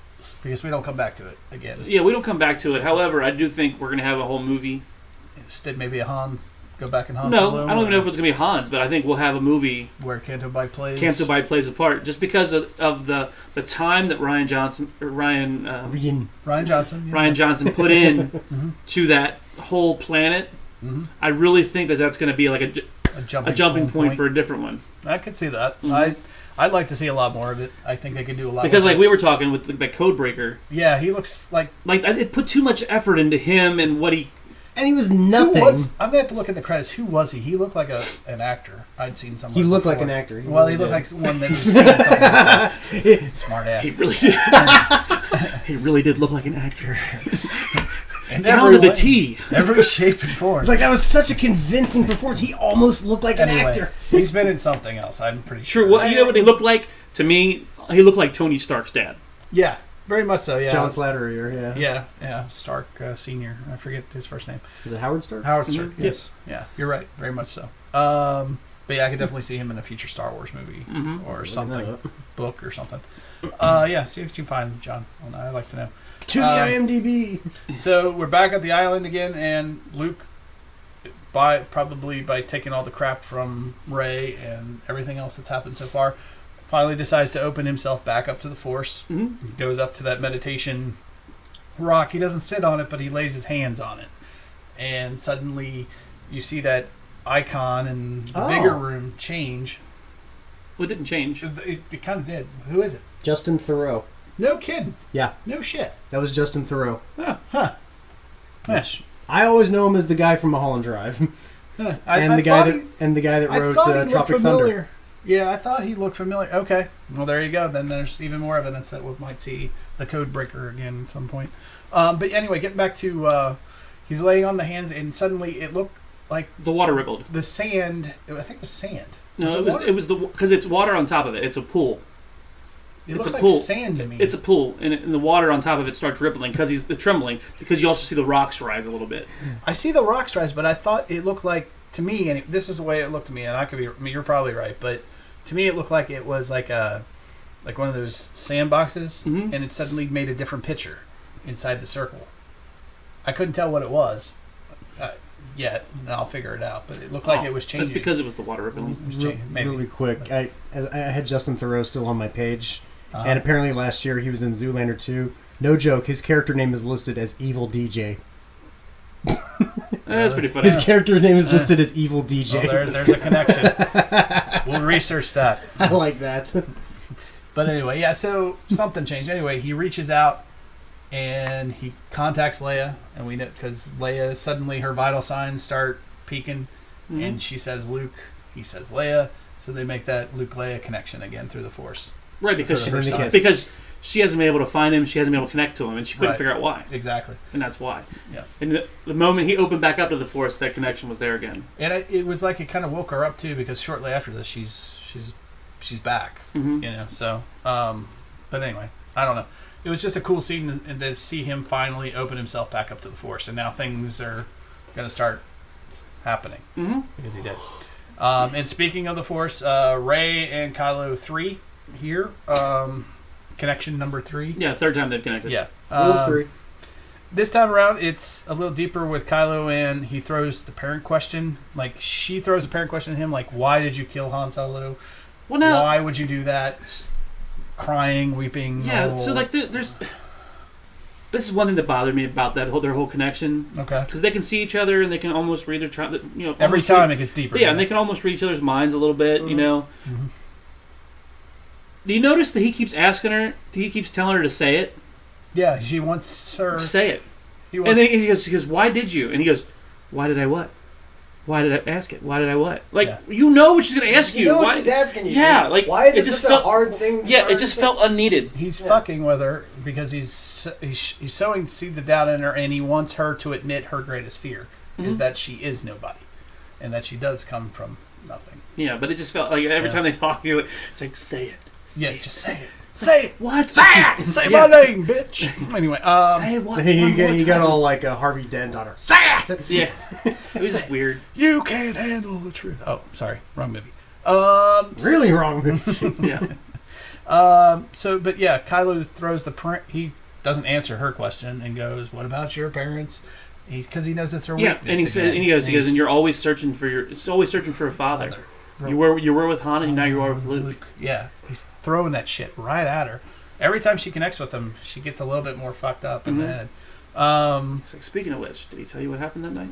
Yeah, exactly. And he throws the temple thing, and then we get Kylo's flashback, a second flashback. Kylo's version of what happened. Right, and his version. So we starting going all Rashomon here. In his version, Luke ignites his lightsaber and has a crazed look in his eye, and he says that he feared my power, he feared what I could be, and he tried to kill me. Mm-hmm. Which, frankly, is not too far from the truth. I mean, frankly, this is the first time, like, I think that we've gotten, like, to the original tone of George Lucas, because George Lucas always had, like, a influence of Akira Kurosawa. Mm-hmm. This was a flat-out Rashomon reference. Yeah.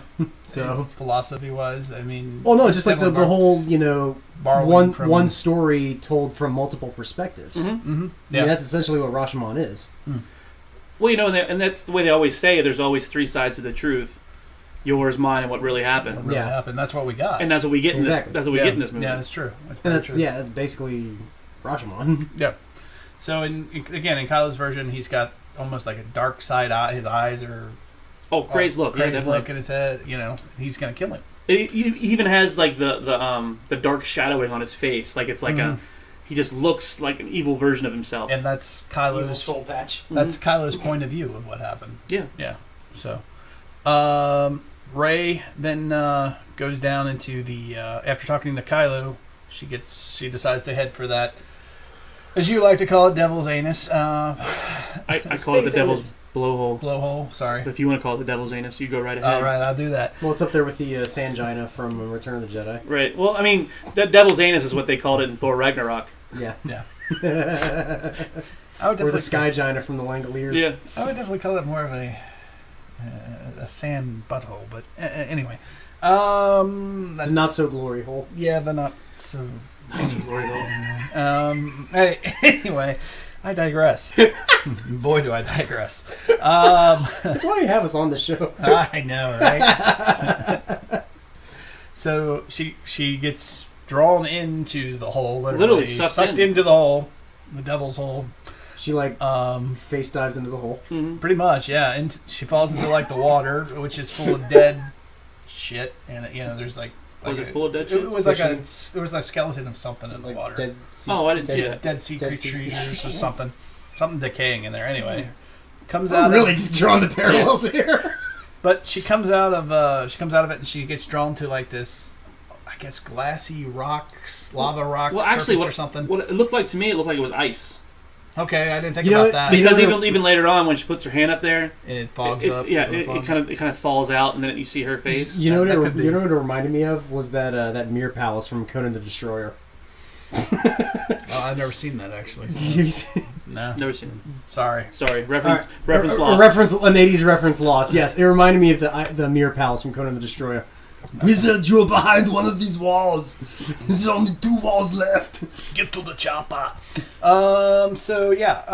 But yeah, it definitely felt like it was because she had talked about the cold, and he said yes, underneath the island. So it could be like there was that the ice wall, dark side, the coldness down there. Okay, makes sense. I'll buy that. Anyway, so she's drawn to it, and the minute she touches it, she ends up in I don't know if you want to call it a time lapse of some kind, I like to call it the Thomas Edison Hall. Or the Thomas Edison Hall, as you like to call it. But yeah, so there's like multiple versions of her going through time. It's essentially like a frame rate. Like a frame rate, right? Yeah. Being projected way out, and then she starts doing the whole snap. Yeah, she's like... Yeah, which is kind of weird and crazy.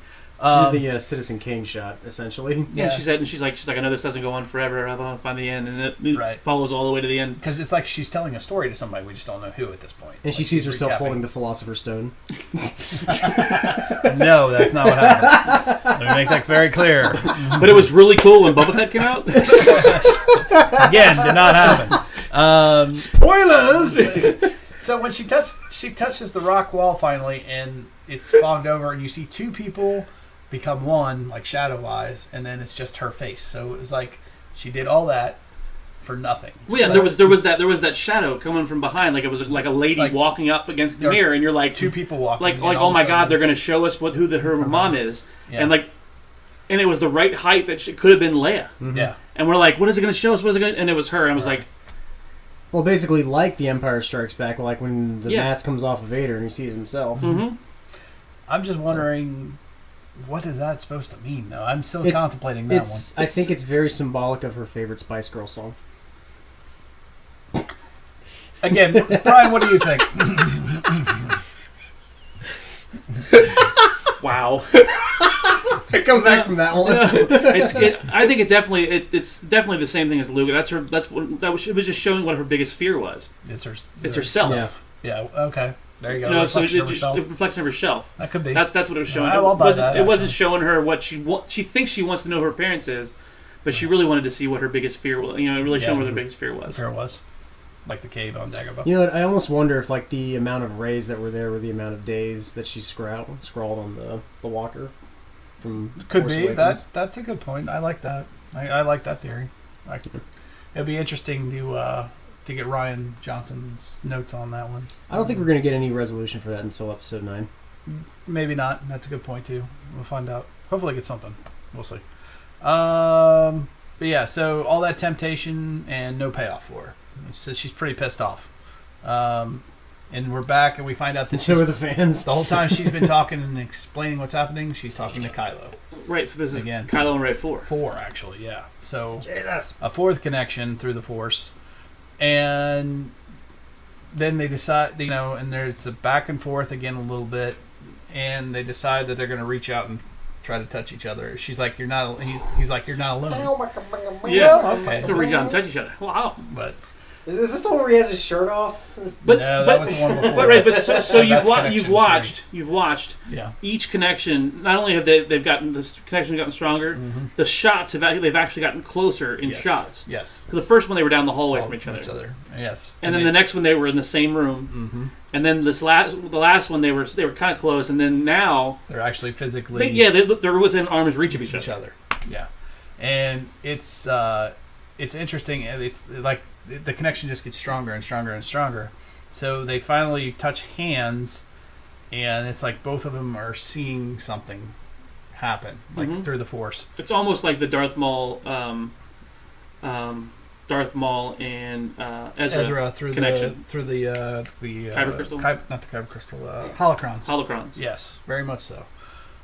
So then we see Luke come in. He's yelling for Reference lost on John because he doesn't watch Rebels. You really should. I'm too busy watching Conan the Destroyer. Yeah, exactly. You really should watch Rebels. Everybody should. It's some really good probably some of the best Star Wars storytelling, honestly. But yeah, I'm gonna laugh if it has absolutely no connection with Episode 9. but Luke comes. What, Rebels? Yeah. What takes place well before that? Yeah, it does. Luke. Takes place before 3.5. It does. Very good, Brian. I'm so proud of you, my student. Yeah. In the end, it means nothing. You know where it ends. Exactly. So they're making this connection, and it's interrupted by Luke Skywalker, who walks in and he sees Rey, and he does see Kylo, who's physically there. He sees both of them. And through the Force, mind you, but still there. And He can see both of them, and he does the same thing he did when he thought that Ben Solo was going to the dark side. He blows the top off of the He hut. goes crazy. He uses the Force and destroys the hut. I mean, it just obliterates. And this is a guy who's just, I think, was it you or John that made the, I think it was you, John, who said he had just got back into the Force. We talked about this off camera. Yeah, well, because we wondered, like, she basically said he shut himself off from the Force, but now here he is, like, using the Force to destroy the hut. Right, exactly. So, he's obviously back in full scale, and whether that's through anger or not, I don't know. Discuss that later, but I just thought it was really cool. And then that Rey just kind of goes right at Luke, and they start this whole fight. Like Rey, I think Luke's like, "You need to leave the island right away," and then she goes after him. She's like, "Tell me the truth. What happened that night? What happened that night?" And she goes out. What does she have at first? It's Her staff. She has her staff first, yeah. And he grabs The lightning rod. or something. Yeah, he uses the Force to pull it off the top of the it's like top of a hut. and you literally you see like a spark too. It's like, and so they're doing like a miniature sword fight, And it was just a really cool sequence. To Oh see. yeah, and he knocks the staff out of her hand, and then she pulls out the lightsaber. Well, she grabbed the light. She uses the force to grab the lightsaber. She turns it on. It startles him, and he falls backwards. Then he catches himself about 2 inches off the ground. Does not using hit the force, which is fucking cool. Yeah, it was pretty neat. So yeah, there's this. That whole fight scene is very cool. And then finally, Luke breaks down and gives what actually happened. And what actually happened is that Luke did go into his mind, did see that he was dark, and was tempted, and did actually turn on his lightsaber. But he said the minute he turned on his lightsaber, he felt ashamed. He said the feeling of fear left him, and all he was left with was shame and regret. So he had the instinct to go kill him, and then stopped himself. But by the time he did, Ben had rolled over and saw him. Yeah. And he couldn't explain himself because it was already on. Right. And that's when Ben pulls the whole... So that instead of like turning it off, right? So that could help, right? Yeah. So at that point, we actually see the whole truth. So it was yours, mine, and what actually happened, and we get the full fact. So Kylo thinks, Ben at that point thinks that his master, his uncle, is going to kill him, and that's so. Then she's like, "You created Kylo." Right, exactly, and he did, in a roundabout way, really. And then he turned on the lightsaber. He created Kylo. He fully pushed him over the edge, and he said he must have thought he was dead, and then he went through and took a handful of his students, which is key. He killed the rest. So I think Luke said he took Ben and 12 others. So that I would think maybe 5 or 6 that he took with him. Well, handful would be 5. Could be the Knights of Ren, maybe. Yeah. Well, that's what we're thinking. So, and the other thing, I don't know if kind of what we speculated is that the scene that we saw in Force Awakens where she sees Kylo and the Knights of Ren behind him in the rain is actually like a Force. After episode 8? Yeah, it's going to be in episode 9 that we're actually seeing what happens in 9. We saw it in 7 with her little visions that she had when she touched lightsaber. Yeah, there doesn't seem like that happened. Yeah. Correct. Yeah, that's very true. So we'll see. Very good. And she thinks she can bring him back. Oh, yeah. She also tells Luke that I saw his future. I saw him turn. He's gonna help, and basically she says if you're not gonna help us, he's our only hope. Right, and walks away. And I'm gonna go turn him because she offers him the lightsaber one more time, and he turns away, and she goes, "Well, then Ben's our only hope," and walks away. Mm-hmm. She leaves with the Force books, by the way. Just we don't know that yet, Bront. Spoiler of a spoiler. Spoiler of a spoiler. But if you're listening to this, you already know. So let's talk about my favorite scene in the whole movie. Yoda shows up in the burnt. Spoiler alert. And not just like terrible CGI Yoda that we saw in episode 2 and 3. It's the Yoda. original puppet Frank Oz Yoda too, and it looked really good. Which was kind of spoiled by the fact that Frank Oz was actually at the premiere. Yeah, that's true, because he usually doesn't show up. Correct. Right. So, but it was really cool to see. Still, it was awesome. You see Luke; he's got a torch in his hand. He's heading up to the tree, and he's got this torch in his hand, and you see Yoda from the back of his head, and then suddenly Luke realizes he's there, and he turns around and goes, "Master Yoda," and he's like, "I'm going to burn it down." Yeah, burn it all down. Burn it all down. And he goes to do it, and he can't do it at all. And that's when he contemplates and rethinks it. And he's like, "I'm not going to do it. I'm not going to do it." And it's awesome because Yoda just starts laughing. He basically reaches out with the Force. The whole damn thing lights up. Lightning hits the tree and incinerates the tree. And he just like goes in like fucking mad. He's doing the crazy Yoda laugh. Yeah. I was like, he goes, "Missed you, I have, Skywalker." Yeah. And, it's just like the old school thing. And Luke tries to get in to get. He's like the sacred text, and then he gets blown back out of the tree. Yep. From the highly explosive tree. Yeah. And I love this whole sequence. I love everything that Yoda teaches him.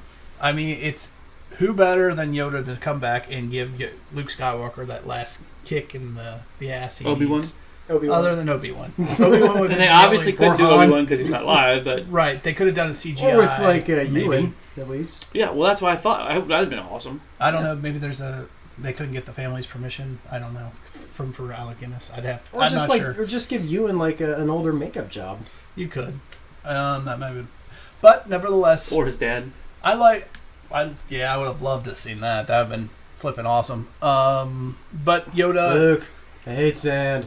Yeah. But to me, who better to give him a swift kick in the ass other than Yoda? Because Yoda's his.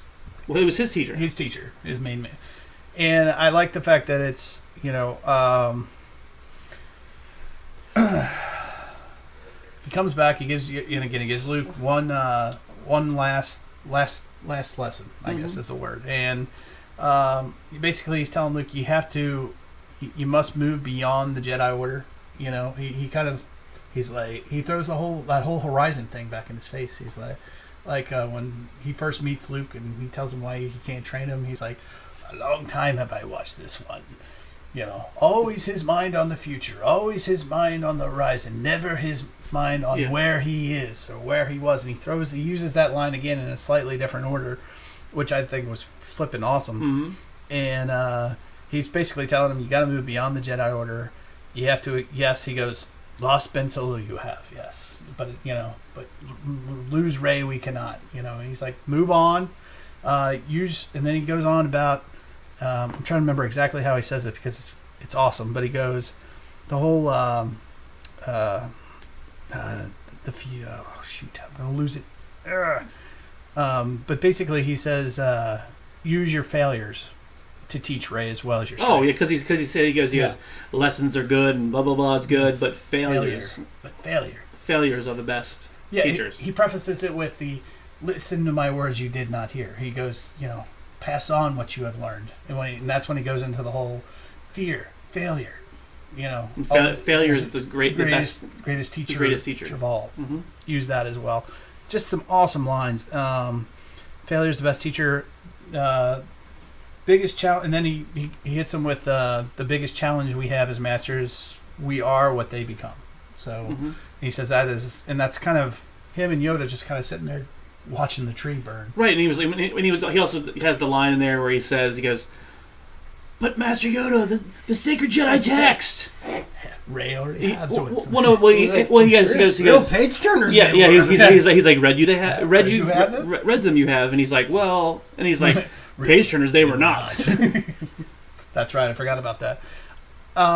It's just overall, it was just that's Star Wars to me. That's Empire. That's that's what I loved about Empire. Yoda's teachings. Who better than the wisdom wise the most powerful Jedi ever. Oh, it definitely was a very cool throwback. It was like just to see that, and like John, like you said, like it wasn't the CGI version that we saw in the prequels. Right, yeah. It was like the Force Awakens has. We're going back to that whole not CGI, the whole thing. We're actually doing live, like physical things. I could watch that whole Yoda scene, as brief as it is, and yes, it is fan service, I'll admit, but it fits the storyline. It fits. This is how Luke finally comes out of his funk and finally is released from it. And in that way, they did an excellent job. I love everything that they did with it. In fact, so. But yeah, I don't know. Any other feelings you guys got? I know I kind of went off on a tangent there, but. Oh no, you went off on a huge tangent. Yeah, gotta need some coffee. Need a little coffee, a little break. Is there anything else you guys have, or did you think you? Not for that scene, no. Not for that scene. Okay. Because I plugged this in because this is about to go dead. All right. All right. So, the other big thing I took away from that is we finally found out for sure that Force ghosts can affect the physical world. The physical world. So. The debate is over now. I mean, there's been debate whether they can, if they're just visions, or...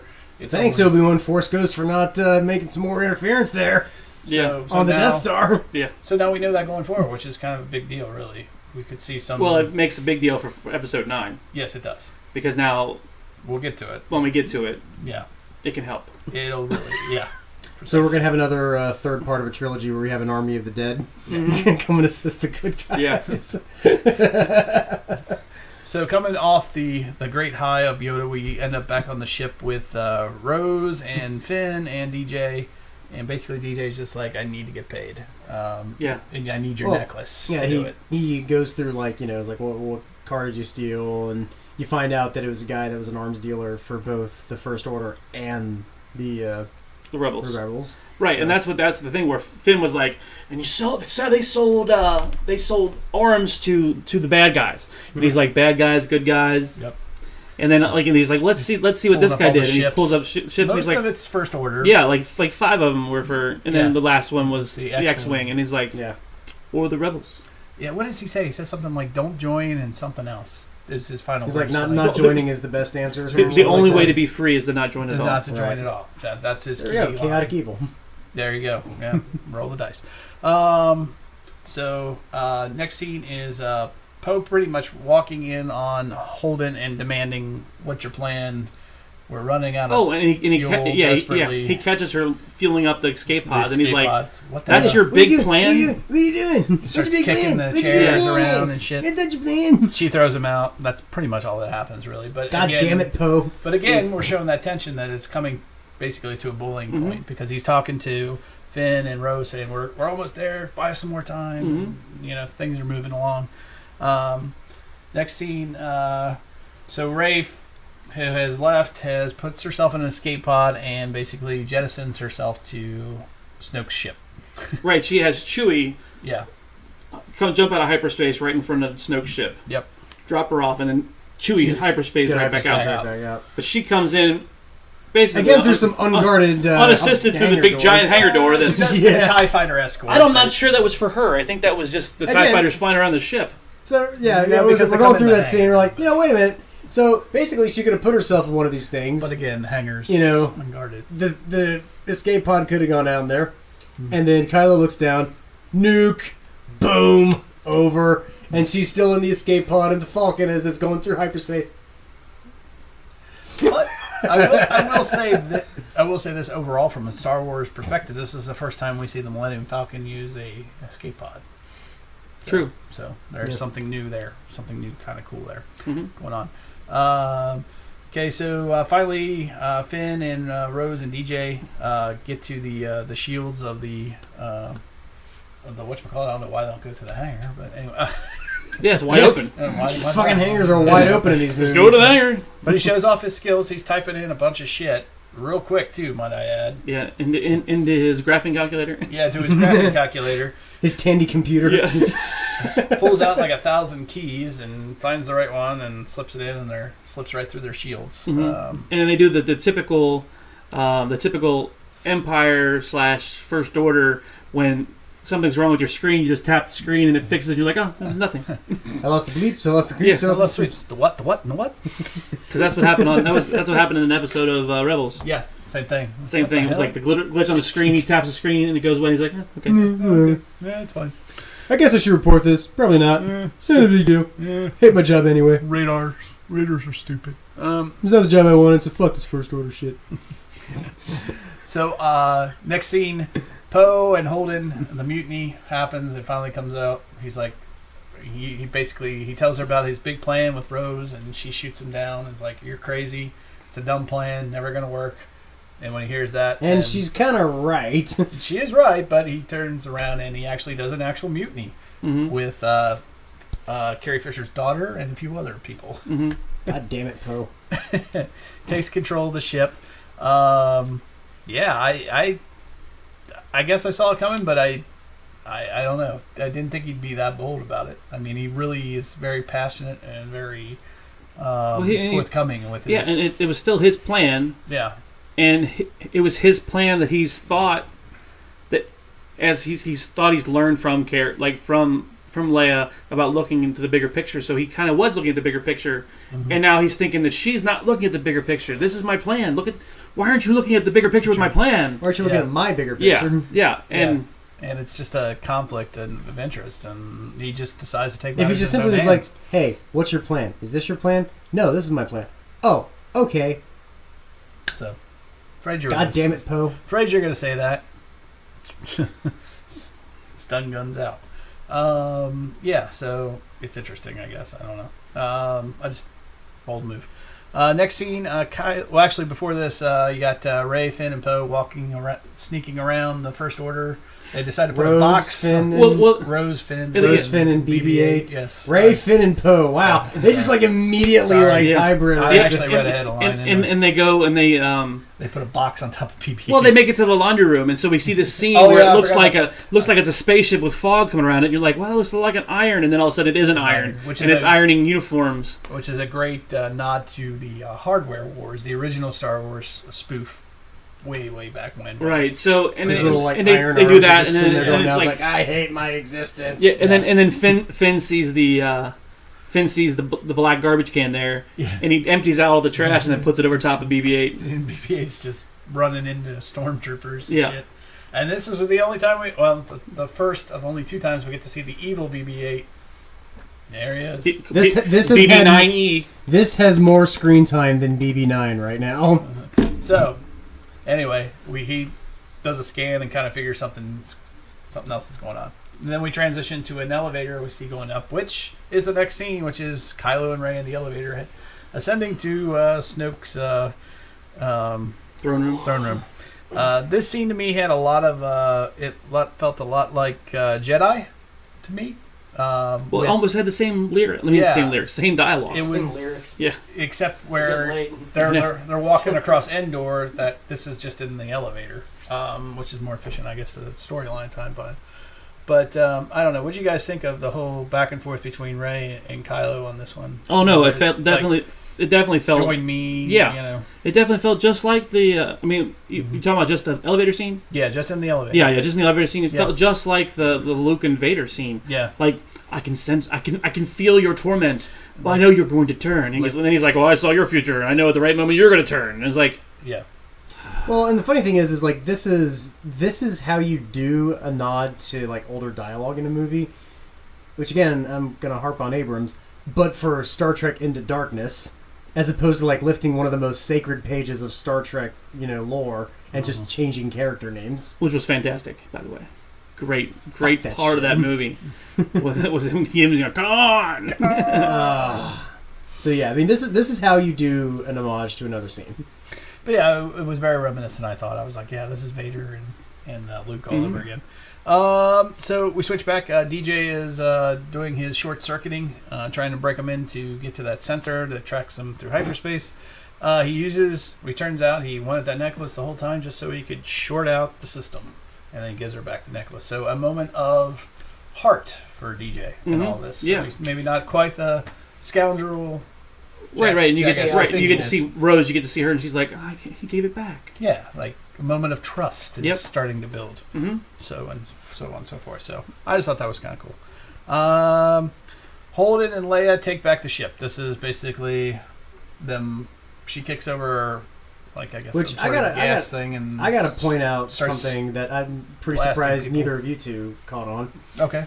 Essentially, Leia breaks down the door the way the stormtroopers broke down the blockade runner door. I did. And then she stuns Poe. And she comes through the door like Vader does. Yeah, very much so. Comes through the door like Vader, looking like Yoda. Still in her like white robes from medical garments. Yeah. And then stuns Poe. Yeah. It even when how the door blasted, it looked just like... Well, how they were like cutting the door. Yeah. Like the... That was awesome. Yeah, I totally took me back there for a minute. I only had to see it once. So DJ and Finn and Rose, they get caught. And who's there to greet them but Captain Phasma and BB-9. Don't forget them. And, yes, and his last scene. There's Disney's marketing plug to go buy a toy. So glad we had it promoted on the cup and in all the commercials. Well, they did that because these cups were actually made for Force Awakens. They were white though, and they didn't sell. So they spray painted them all black. Cut the top a little bit. What's funny is because like they also had the BB-8 cup, which we got that too. Mm-hmm.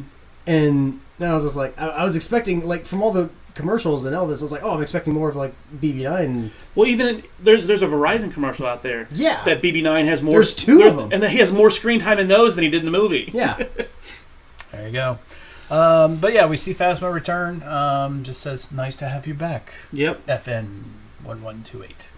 Or whatever it is. FN 2187. 2187, that's it, yeah. That's Leia's cell block. 8675309. All right. 21 Fibonacci. Then we get the big Holden sacrificing herself and saying goodbye to Leia. Basically saying, may the Force be with you. Somebody has to stay behind to pilot the ship. Well... Bullshit. So I think we got them backwards, right? The DJ Rose caught and the Return of Phasma and the Holden Leia. Then maybe Because what happens in that thing is right when Leia's getting ready to bust through the door, Poe hears over the intercom system where the First Order captures them, and he's like, "It didn't work. My plan didn't work." Right. You're right. I have it slightly out of order. Yeah. So he's like, "My plan didn't work." Yeah. It's his realization. Right. It's his realization that he's not looking at the bigger picture and everything else. Yeah, that's true. My apologies. Yeah, no problem. So, but yeah, so Holden decides that somebody has to stay behind the ship. I guess they sacrifice autopilot as well for the ship. Yeah, because the autopilot's not there on that ship. Yeah, neither is a complete plan. They didn't have like Otto from Wall-E on there. Yeah. Like the big steering wheel with the eye that comes down. Right. Yeah. So they basically, she says goodbye. May the force be with you. Blah blah blah. Can't take another loss. Blah blah blah. It's a nice little touching scene, and I hear there's a book with her in it, and then if you've read the book, it was probably meant more. But to me, it was just okay. That's fine. We hear more of the Jurassic Park theme. Life finds a way. Chaos theory. All right. Midichlorians find a way. Put that bucket on your head. That's a bucket of shame now. Anyway. Where was I going to go? Oh, yeah. Rey and Kylo in Snoke's throne room. This is basically the part where Snoke's just interrogating Rey. And this is where we see him kind of hold her up and do the whole, she's leaning back, screaming. Yoga from hell. He's trying to find out where Skywalker's at. Yeah. But we find out just literally how powerful he really is, and you get the real sense. We also find right here, this is where we find out that he's the one that made the connection between Poe and... Yes, he's the one that between the Force connection. Kylo and Rey. Yeah, he's behind it. He's the one that melded their minds together. Mm-hmm. Not to use a Star Trek reference, but anyway. Oh, no, it was a Sith Jedi mind meld. Again, put the bucket of shame on your head. Anyway. Let's see. Oh, Poe. And then the next scene is Poe waking up from being stunned and realizing what the plan really was all along. He sees the all the transports are cloaked, basically, and like there's no way of seeing that these. Instead of like actually looking out your window and seeing their engines flying out, that there's a planet like right over there. Yeah. Called Crate, and it's an old rebellion hangout base, and that's where they're going. But they're cloaked the whole time. And suddenly he puts two and two together, and Leia's pretty much explaining to him, this is the bigger picture, this is what leadership is, and you don't Which again, God damn it, Poe, just shut up and ask what the plan is. Yeah. But for the first time, he's realizing what Holden really was doing the whole time. Correct. And he shouldn't have been interfering. Right. And that his plan did suck and did fail. So he's realizing he's failed. Which, the irony is failure is the bigger teacher. Yeah. Which, and again, the irony... using the Yodaisms we are. Which, the irony, again, is like, had Poe not okayed this, Finn and Rose to go out... They'd be fine. They would not know that these ships are cloaked. Which we're going to get to next. Next scene. Even good transition, John. Basically, that they've captured them all, and DJ has cut a deal with the First Order, in which... he had overheard their plans earlier and gave away that the ships are cloaked and that they are heading for this. They're right there. Do what you want with them, and he gets paid for it essentially off the hook, and they give him a bunch of money for it. So I guess chaotic neutral would be more. Whatever you want to call it, dick. Yep.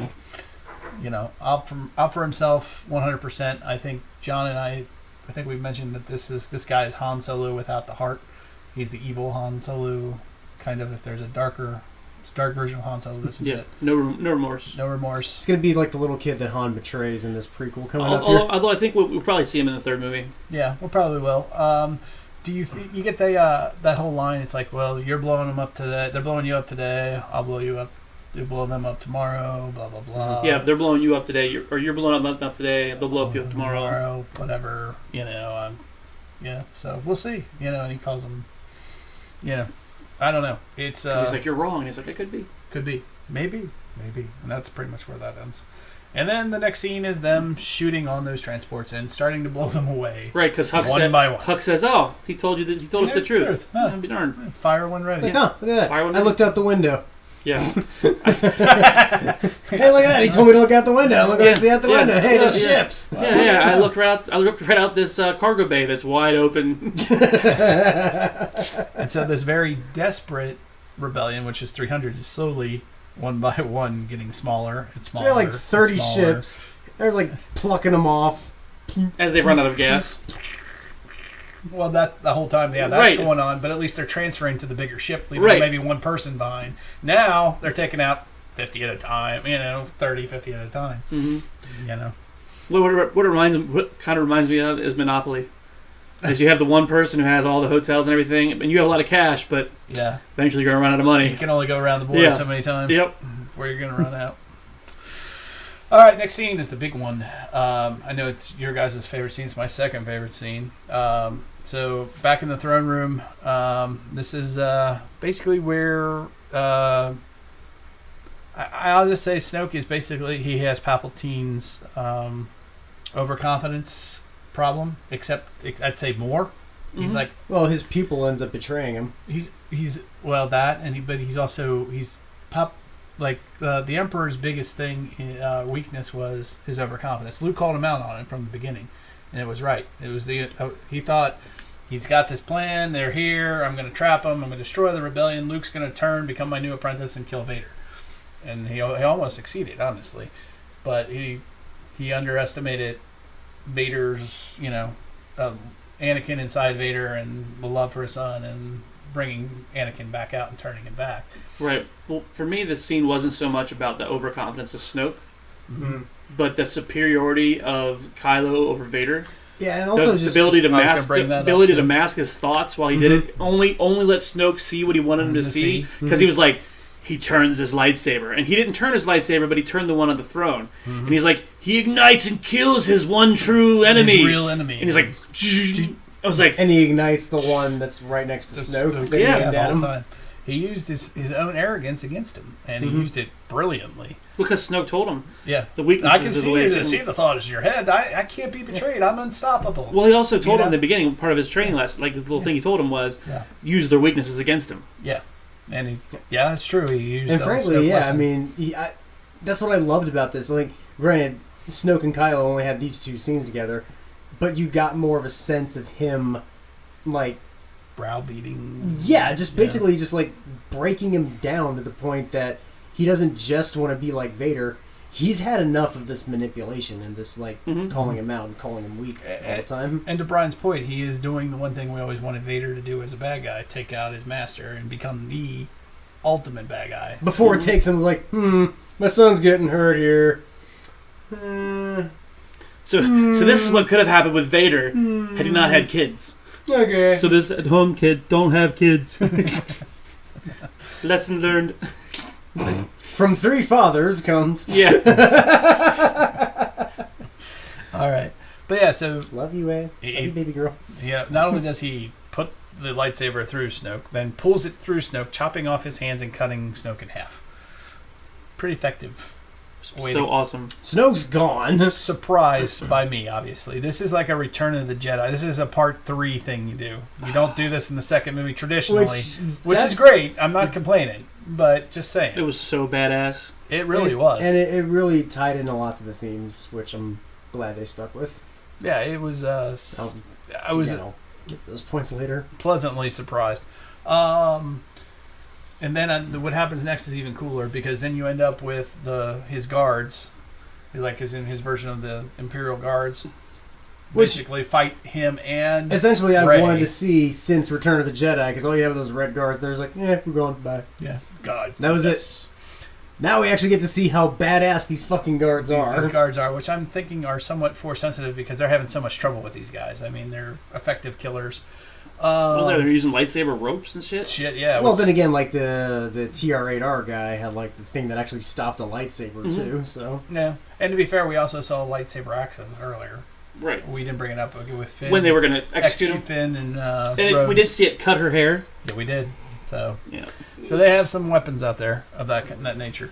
But yeah, it was cool to see Kylo and Rey fight back to back, almost like you see on the poster. It's usually that's like the poster. You see the Well, dark side it on was- one side. The, Well, it was the yin and the yang. The So yin like and yang, when he dove forward, she went backwards. And when she went forward, he went backwards. Very good And analogy. they worked very similar, like very symbiotic together. It was very awesome. Essentially, it looked like a fluid motion between the two of them, which was, again, going back to the themes of Star Wars. Like even for as bad as the prequels were, and like that's the theme that's always remained constant. Has been balance. Yeah. So. And then, of course, as soon as they're done killing all the guards, Well, yeah, because we all thought he turned. he turned back. He turned to the good side. He's back, and even I'm thinking at this point, I'm like, Well, even she where the did hell too. are they going to get another bad guy? That's Even what she I'm did thinking. too. Yeah, and I'm thinking in the theater, I'm like, they don't have enough time to build up another bad guy. We got one movie left in this trilogy. What the hell is going on? And sure enough, he makes the turn. He decides, I used you to kill my. Basically, want to be supreme. I'm going leader. to be the supreme leader, and fuck you. Not really. He and wants well, to no, it's join not, it's me. not like fuck It's you. not a but fuck he's you. like, You're right. It's a join me. That's when he turns into It was Darth like- Vader. well, because what he says is We can Sith, bring Jedi, Luke Skywalker, Yeah.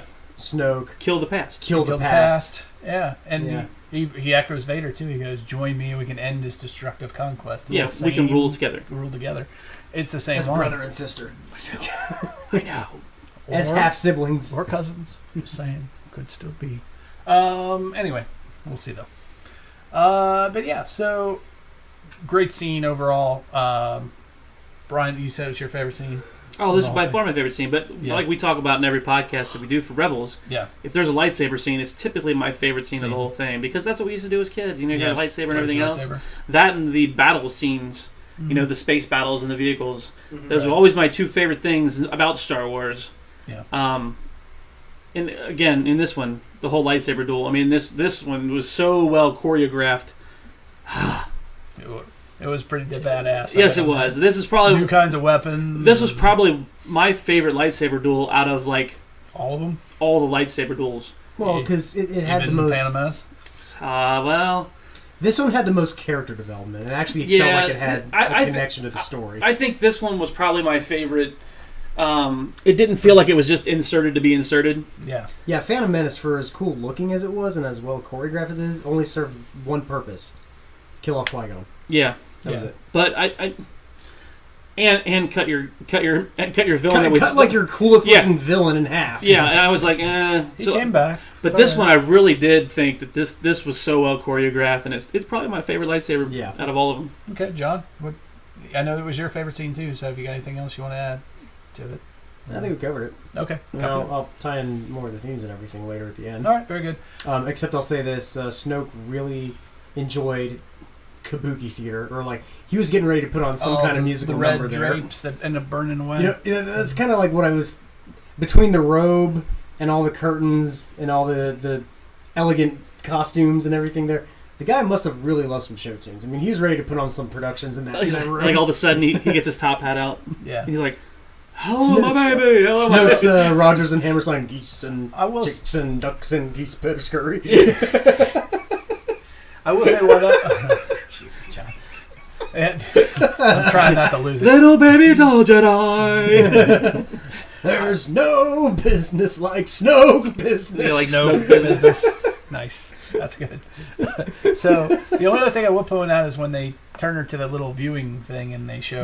Look, it was like that was Jedi all over again. That whole throne room reminded me of Jedi though. too, Right, but a it was little like it was one of those things like, why are you showing it through a little looking glass wall. when you could just open up your blinds and show them everything? bit. Yeah. Hey, look, spaceships. You can see it. Yep. Oh wait, let's put a big stupid steampunk lens right in front of it. Yeah. Anyway, but yeah, great scene. Next scene. So finally, after about half the transports are destroyed, Holden finally decides to sacrifice For- herself. Get your shit together there, For as Laura. bright as she supposedly is, she lets like 4 ships get blown up before she realizes, dummy me, I could use this thing as a weapon. It was like 10 out of 30 ships are destroyed, and she gets like the droopy voice in her head. Now I'm angry. Yeah. Yeah. But it was cool.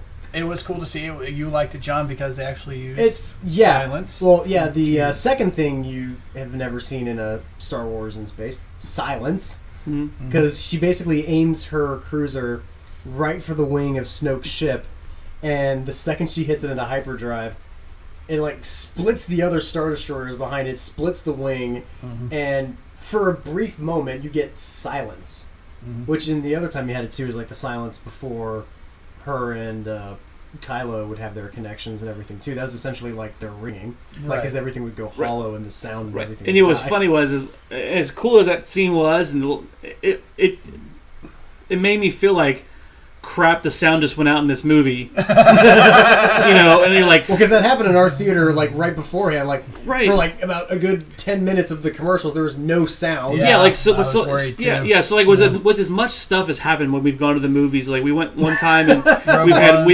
we've had fire alarms pulled. We had like 4 times before the Universal logo passed. Yeah, and then we went and saw Rogue One in the middle of Rogue One. Rogue One. It kept dying on us. Not the middle, like right at the end when it started getting good. Yeah, and we're like, and they're like, oh well, you can go to another theater and here's a pass for the next time. And like, so and then this time all of a sudden the sound goes out and I'm like, you gotta be fucking kidding me. But no, it was something we hadn't seen in Star Wars before. Yeah, but it was very cool.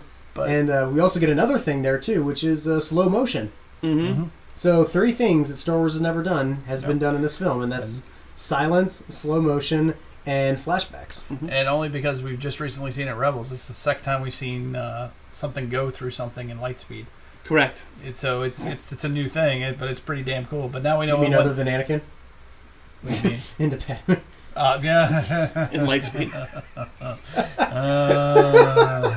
Yeah, I'm not gonna go there. There's a lot of jokes there. I think that was just the one. No, you could really go. Keep places. going. There's a few million. Use the Force, Anakin. Really use the Force. Anyway, it's like putting a gauze pad in front of a semi. All right. So yeah, it was cool. So now we know that this was a hyperdrive kamikaze, though. I mean, this is, and simultaneously, while that's happening, we also have one of your favorite scenes. Yes, the pulling of the lightsaber. This is very symbolic to me. You've got. I know what you're thinking. Stop. So just the way you phrased that. Well, okay, whatever. So you've got Rey when he offers out his hand. Rey decides to pull for her lightsaber with the Force. Kylo pulls with the Force. So you've got equal power on both sides. In fact, they both get pushed back from it, and the lightsaber's still in the middle. So not only does it show to me that Kylo and Rey are equally matched, dark versus light, but you've got when it breaks in two under the stress. To me, that it symbolizes, because it's Anakin Skywalker's original lightsaber, that's the two sides of Anakin Skywalker. Dark side, light side. So to me, it's another sign that I think Rey is actually still a Skywalker in some fashion. Just the way I viewed it symbolically. Yeah, it very well could be. So I mean, that's because it's split right down the middle. Yeah, literally. So yeah, it could very well be. So, and they made a big deal about the lightsaber in the first one too. So that was the other reason. Next scene, Phasma versus Finn. It's what we were waiting for since Force Awakens. The fight looked cooler. It looked cooler in the trailer. Either that or I built it up in my mind more than we built it up in our mind. We built it way up in our mind. Because essentially, like most of the fight was in the trailer. One swing boy. Yeah, One Punch Man. Yeah, but that was what I did like how it ended up with a hole in her helmet. You got to see her eye through the helmet. That, again, going back to Rebels, that reminded me of the Vader thing. But it was really cool to see. So. Yeah, and then it was over. Yeah, and then she falls away. It was such she falls into like a pit of fire. It was such a poor use again. It's like you finally bring her back. It's like, oh, cool, you're gonna bring it. Crap! I mean, at least this time she got to fight a little bit, so it was kind of neat. But it was a couple more orders. Yeah, but it was just like, really. Oh. I just wonder if they're gonna bring her back as like a Vader-esque thing. Nope. No, you think she's toast. done? She's literally toast. Yeah, we'll see.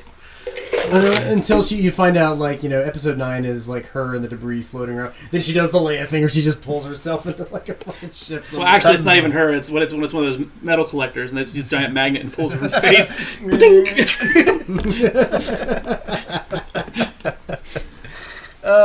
just love to see her. And then, of course, she just like fall. I want to see her fall into the windshield of Rick and Morty's spaceship. Oh, yeah. What the hell's a silver bitch doing on my windshield? So next scene, we're back in the throne room. Apparently, Rey has gotten away. Kylo is knocked out, and Hux walks in, sees him laying there, sees Snoke dead. goes for his weapon, and suddenly When Kylo wakes up. Kylo wakes up and he's like, "Oh, what? I didn't do anything," which I thought was funny. Yeah, and he's like, "What happened here?" And then that whole thing, he's like, "Well, she killed Snoke, obviously," and and he's like, "Who are you to give me orders?" And then he does the Vader chokehold, which is awesome. Yeah, so it's not even like like a petulant child. Yeah, thing. because they've had that battle before, and he's like, "Grab all the ships, let's go to the surface, and we'll end this." Blah blah blah. And he's like, "Who are you to command my army?" Blah blah blah. We don't have a supreme leader. Our supreme leader's we dead. don't have a rule, and he can't get it out because then we turn over and he's doing the pinch, and it's just like, hello. Oh, he's definitely so much. It's like the supreme leader is dead. He feels stronger than Vader. Supreme leader. Yeah, I mean, he's feel like just watching him through all this stuff. he's becoming Vader. I think he's past Vader. Oh, you think he's worse than Vader? Oh, now? I think he's. So you think like Knights of Ren is worse than Sith? Mm-hmm. So this means Because the Sith was always the power of two, Yeah, and I think when we go into the Knights of Ren, he'll have his lackeys. it's more yes, solidarity. he has become. I think he's become more powerful than Vader. Not for so much as the movies we watched. Right, Vader was definitely powerful in those movies. Evil wise. I think he's become more. Got a good point. He did already slay his master. Mm-hmm. Vader never did that till the end, but he did that as Anakin Skywalker. Really. Right. So in order to be the balance here, does this mean that Rey has to become the Knights of Stimpy? Yes, Knights of Ren and Stimpy. Ren and Stimpy. Yeah, that's a good point. I didn't think about that. Stimpy, you idiot. All right. Read me a bedtime story. Read it yourself. All right. So we get back. They finally make it to Crate, and they start opening up all the old shit, and they send out a signal. They get sent out to the Outer Rim, where they're hoping that they have some. They find their ham radio. Right. Yeah, essentially. Basically. And they're hoping that the message gets out and that somebody will come to their aid. Yeah, they said to all the corners of the universe. Right. And I think even Leia's like, use my own personal code, and they'll know that it's me. Mm-hmm. What is your personal code, Leia? This is Leia. Help me, everyone. You're my only hope. Luke is hot. Oh, wait, that's an older one. And then we finally get to the Battle of Crate, which is pretty cool. They put down their walkers. We get to see the guerrilla walkers. We get to see... You do see them. You do see them. They do a little bit of shooting, and there is some fighting. True, there's a little bit. There's a little bit of shooting. Maybe not as much, but I did like the sand, the red, and all that. Mm-hmm. It was a great design. I mean, and it helped... I almost want to think this was Rian Johnson's way of, like, working around it to making this, like, the bloodiest war they've had without it actually being the bloodiest. Well, yeah, because there's red everywhere now. Yeah, and there's the one lightsaber scene here we'll get to in a little bit, and when he does that one swing and you see his foot come across, it almost looks like it's blood that he's pulling across the ground. Ground. But I love the use of the Millennium Falcon because they had the TIE fighters come in. That was priceless. That was a good moment. That was badass. That whole scene and how they used. That's essentially what you wanted in the Imperial Walker scene. In Empire, it's like, man, where's the Falcon? That'd be awesome if the Falcon was here. It's like, oh, this is what would happen. Yeah, you got Rey. She's down in the lower turret, shooting them down. And thankfully, not piloting this time. It was good seeing Chewie pilot. Yeah, and it was funny because she did the whole going back to the Luke and Han when they're shooting the thing, and the whole twirling of the gun. Like, I like this thing. Yeah. Mm-hmm. Love that, and then I love when they get chased by the TIE fighters and they switch over to Here They Come, which is from the original Star Wars when they first chased by TIE fighters. It's also the cue, like when they go into into the second Death Star in Return of the Jedi. It's there too, yeah. Dun dun. There's a specific name for it in the soundtrack. It's one of my favorites of all the Star Wars music. I have it on my CD in my truck and actually use it when you're going through traffic. Yeah. Anyway, you're that asshole in the pickup truck. That's me, blaring the music. Steph, run him off the road while we play Star Trek. I'm in Star Trek. Now definitely put that bucket of shame on your head. All right. All right. So and then so you got the battle. You got the speeders, which was really a bunch of hunks of junk and really didn't do anything. Really hunks of junk. The rusted out speeders. They're worthless. And Finn decides he's going to be the hero, even though Poe finally makes the choice to hold back because they can't win. Mm-hmm. He keeps going. and his thing is literally melting apart. And Yeah, Finn's like right in the beam as it's I don't know how he fired. survived that long. I mean, I know he's kind of underneath it, but if it's Death, they said it's Death Star technology, I would think he would be It's toast by now. But it's essentially Gron the wall buster from Return of the King. it's Anyway, so he's in this beam and he's about to. He actually closes his eyes and like this is it, and then he ends up getting crashed into by Rose from the side and who saves him.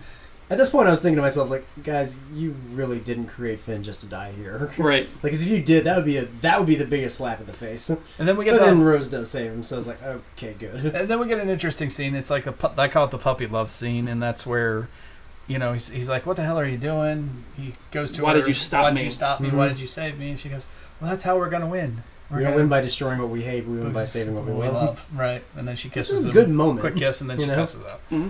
So That's a good moment to actually say this is what separates us from the bad guys. So, and it kind of, I don't know if that's going to set up any kind of like love triangle, because not that Rey likes Finn too like that. Well, but there was that whole between Rey and Finn, but we also saw that she kind of gave him the friendship kiss on the forehead, right. Mm-hmm. the kiss of death or whatever, however we Friend put it, zone however kiss. we put it. But I don't This is think you so can go because back to Poe. I think it goes back to the whole Jedi can't have relationships. Yeah, that's true. Yeah, no attachments. Mm-hmm. And then finally, we get suddenly out of some back cavern or whatever hallway, walks in Luke Skywalker. Now he looks a lot different though. He's no longer. He's trimmed. He's trimmed. He has brown hair and he has brown goatee. There's no gray anywhere in him. Mm-hmm. And he walks in, and we finally get that Luke and Leia moment, which was awesome. They even play the Luke and Leia theme song that John Williams did all the way back at the original Star Wars. Kind of very heartfelt touch moment, a little bit funny, She goes, "I know what you're going to say. I changed my hair." Yeah. You do look better that way, Then they, he basically after that he's like, he tells Leia, "I have to confront him," meaning Kylo. I'm not here to save him. Yeah, he is. He goes, "I can't save him." Yeah, I'm here to confront him. And Leia finally gives in and says, "Yeah, I know, and I'm just glad you're here at the end." Yeah. By this point, they've also gotten back that they've seen the transmissions have gone out and people have received them, but nobody's responded. Yeah. So they think that's the end. that's it. They're done. So, I don't know. What do you guys think of Luke and Leia? It was a nice moment. Yeah. It was done well. It was Well, I handled take well. And what I did like about this is it fixed what we hated about the fucking first one. Yeah. The fact that why didn't Luke meet Han before they killed him? Yeah. Like, why wasn't that there? That whole connection. Mm-hmm. Why was that not there? The big three. So now we at least got it in this one. Mm-hmm. The whole they got together on Leia. screen. Yes. Yeah. Especially with Carrie Passive. It's even that much more important. Mm-hmm. So then we end up with Luke walking out. And it's funny because he told Rey, he's like, "What do you want me to do? Go out with my laser sword in front of the whole First Order?" And what does he do? He walks out with some really cool music, by the way, which is pretty awesome. Mm-hmm. You see him walk out and face the whole First Order. Yep. And Kylo's like, "Stop!" Up. He stops And he because sees- they're invasion. Because they've broken through the door. everything. Yep. And everybody's just watching him walk out, and then they fire everything they have at Luke Skywalker. Every gorilla walker and everything fires at him. Fires at him. For what? Which, by the way, the gorilla walkers have not moved. They're just still in a line. Yeah, at they're this still in a point. line, stand next to the cannon. And then you hear Kylo. But Kylo's like, he's not holding back. He's like, again, more. The second And then- he said more, I was like, hey, he's still alive. Yeah, and then finally Hux is like, enough, stop. Yeah. And they finally stop. Yep. And then as the dust is settling, There's Luke Skywalker. there's Luke Skywalker walking out, and you can, in audiences that we were in, cheered at that point, right? Yeah. And then we get the funniest moment when he stands there and he's just like you're nothing to me, and he brushes off the dust off his, and people are laughing and like clapping. Yep. Like even the one we saw last night, IMAX. Yeah, there were people clapping and like screaming. It was pretty funny. Yeah, it was a good crowd. It was a really good crowd last night. So yeah, he does the brush off thing, and finally Kylo's like, "Bring me down. I'm going to confront this guy. Nobody advance until I say anything." I think Hux says something. Hux does. He's like, Hux what are says, you doing? Don't let this cloud your mind. Supreme Leader, don't let this take us away from our objective. Yeah. And he's like, boom. And then the pilot goes, take you down, sir. Like, not even missing a beat or breaking it. I was like, oh, taking it down. It's like, Take me down. Take him down now, Yep. sir. Which that to me is a summary of a lot of this humor. For when it worked, it was just like they didn't miss a beat and they didn't break a facade. It was just like it was such dry British humor. And I love dry British humor. And I love the Kylo versus Luke. It's I don't know how to on the sand and everything. They else. posterized it. The salt. Yeah, they really did posterize. They posterized it. I mean, From that's the that stances, scene. the way Yeah. he's holding his That lightsaber. scene, it was anime. Like it was like straight up anime. That Yeah. scene was so well balanced inside that picture frame, Mm-hmm. and even the way the background was set up and it was just like, oh my god, like they could make that a poster and I can put it on my wall. Well, yeah, and I kind of want one now that you say that. But yeah, it's very beautiful, and there's very little said at first. They're just they're posturing, and We get a nice little like slow motion with some of the swings and everything. yeah, Again, we don't get slow motion normally. not really. You get the whole and it's just Luke dodging the whole time, and I'm trying to figure out. Okay, the first dodge I got, and then when he does the whole Matrix slide under his lightsaber, which is badass and cool looking. But I'm like, why? Okay, so what Because it didn't give away. Yes. the big Right, reveal. he was know stalling. why, but what it really felt like was more so the fact of the defense is the best offense kind of thing. Like I have the high ground kind of thing. Like I'm not gonna swing at you, and you have the guy who's aggressively trying to hit and he can't do it, and he's trying so hard, and the other guy's just like takes one step back, moves. It's like the karate Japanese kind of. You know what I mean? And dodge, he's just like kung fu thing. he's like, okay, is that all you got? You know, is this all you got? Whatever. Yeah. And it's badass. And then while you're seeing this, Poe finally figures out, hey, Skywalker's stalling. We need to get out of here. Mm-hmm. So there's got to be another way out. And then What does the fox say? what does the fox say? Finally comes around. Follow me, y'all. Follow me, the fox. And then he's like, hey, that fox knows where he's going. Let's go. And then I like how they all look at little Leia like, this guy's nuts. What are you doing? Follow me, and they all turn around, and look at Leia, and Leia turns around, looks behind her, and No says, offense, like after everything Poe's done in this movie, True. I would That's a kind of good want to point. say, It's a very I good want a point. second opinion. Yeah. Yeah, sure, fine, it works. "Yeah." She's like, well, what? Why are you asking me? Whatever. So we get to see. So they follow the fox. Poe has finally become a leader. Yes, he has. He's finally. That's the whole progression he's made through this. And you see Leia smile after they walk Yep. off too, because he's made the right choice. He's finally ascended to his Yep. position. Very good point, Brian. Then we finally get a little bit of verbiage between Luke and Kylo. And Kylo's like, we're gonna destroy the Resistance. We're going to end this war, and I'm going to destroy you and destroy the Jedi Order. And Luke's like, everything you just said is wrong. right, which is what he said in the beginning when Yeah. yeah. And he's. What you just said, every word is wrong. And he goes, the rebellion is reborn as we watch them board the blood, Well, actually, we see them.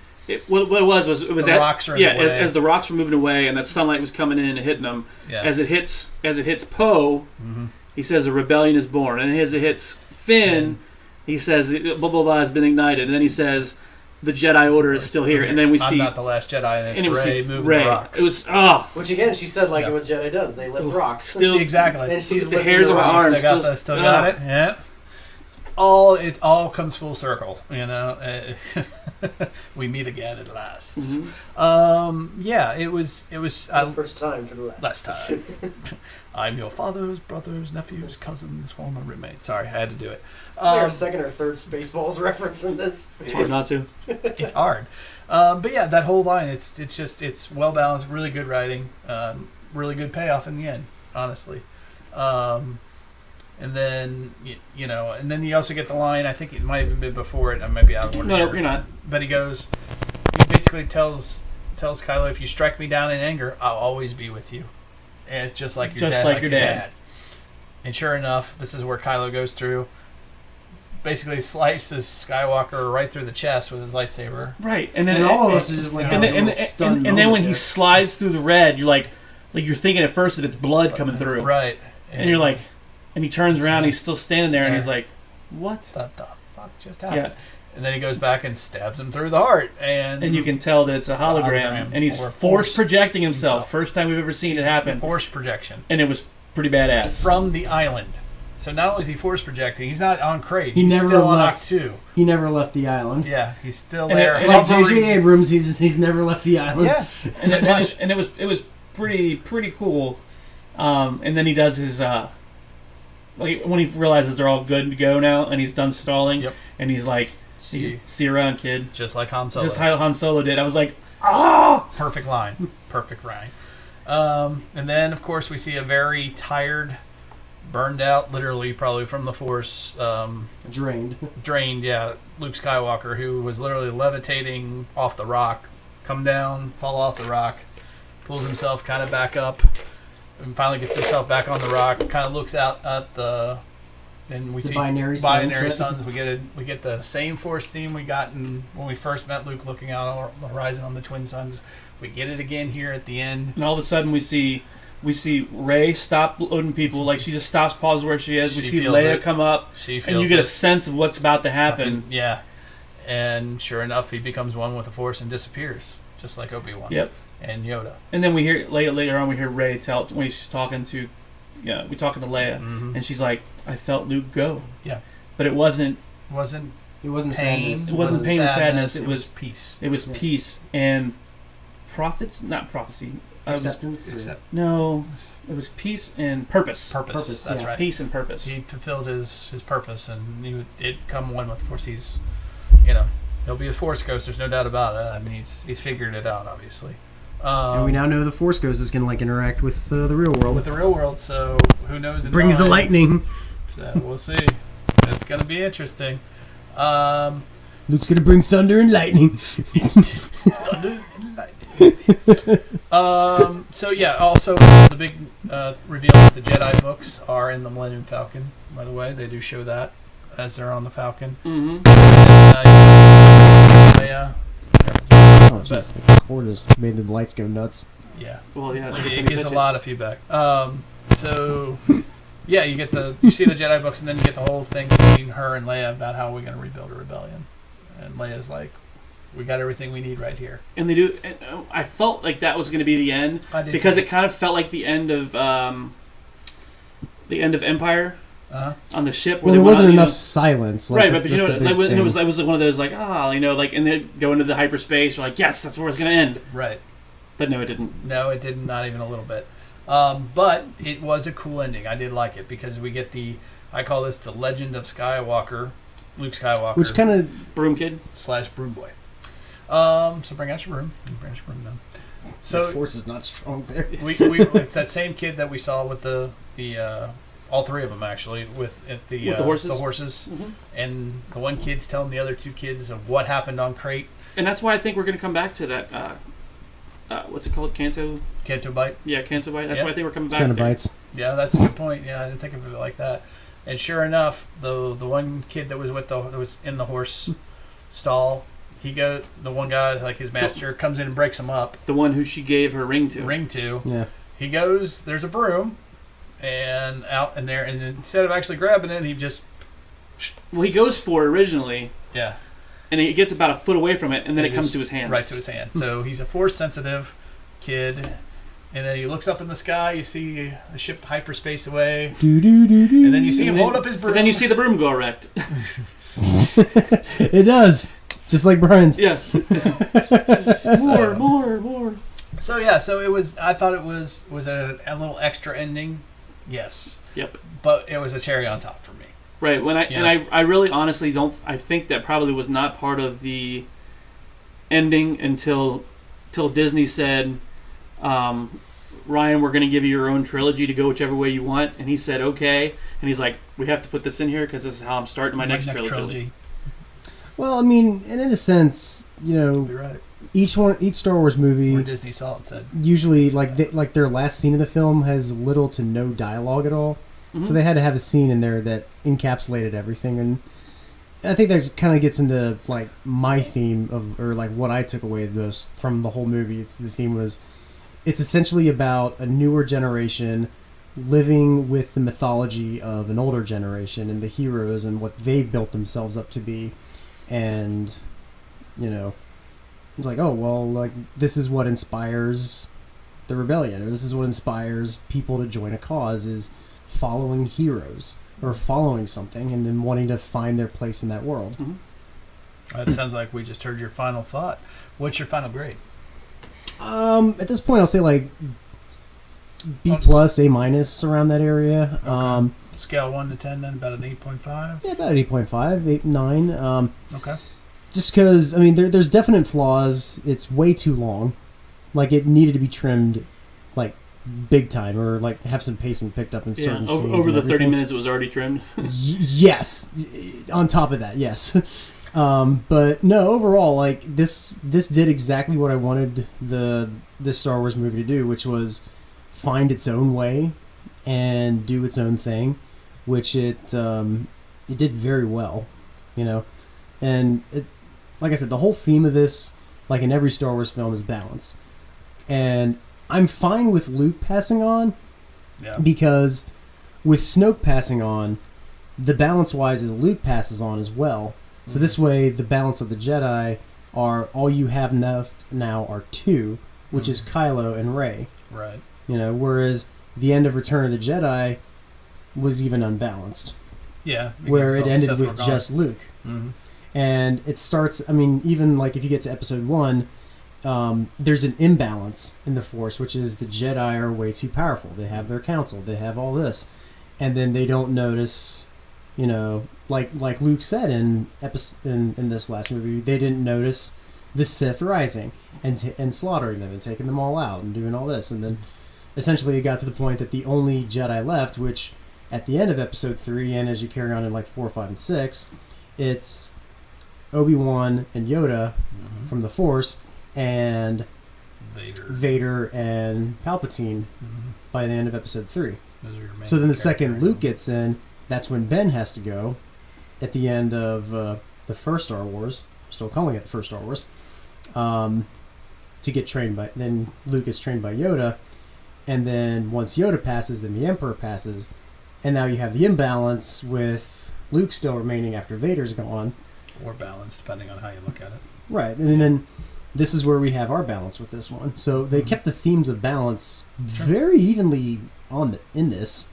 And I felt Luke's passing had more significance and had a lot more weight and tied in the themes of heroism and mythology and, you know, meeting our heroes and, you know, wanting, you know, it's like basically, you know, well, this is what we hold them up to be, or wait, now they're not.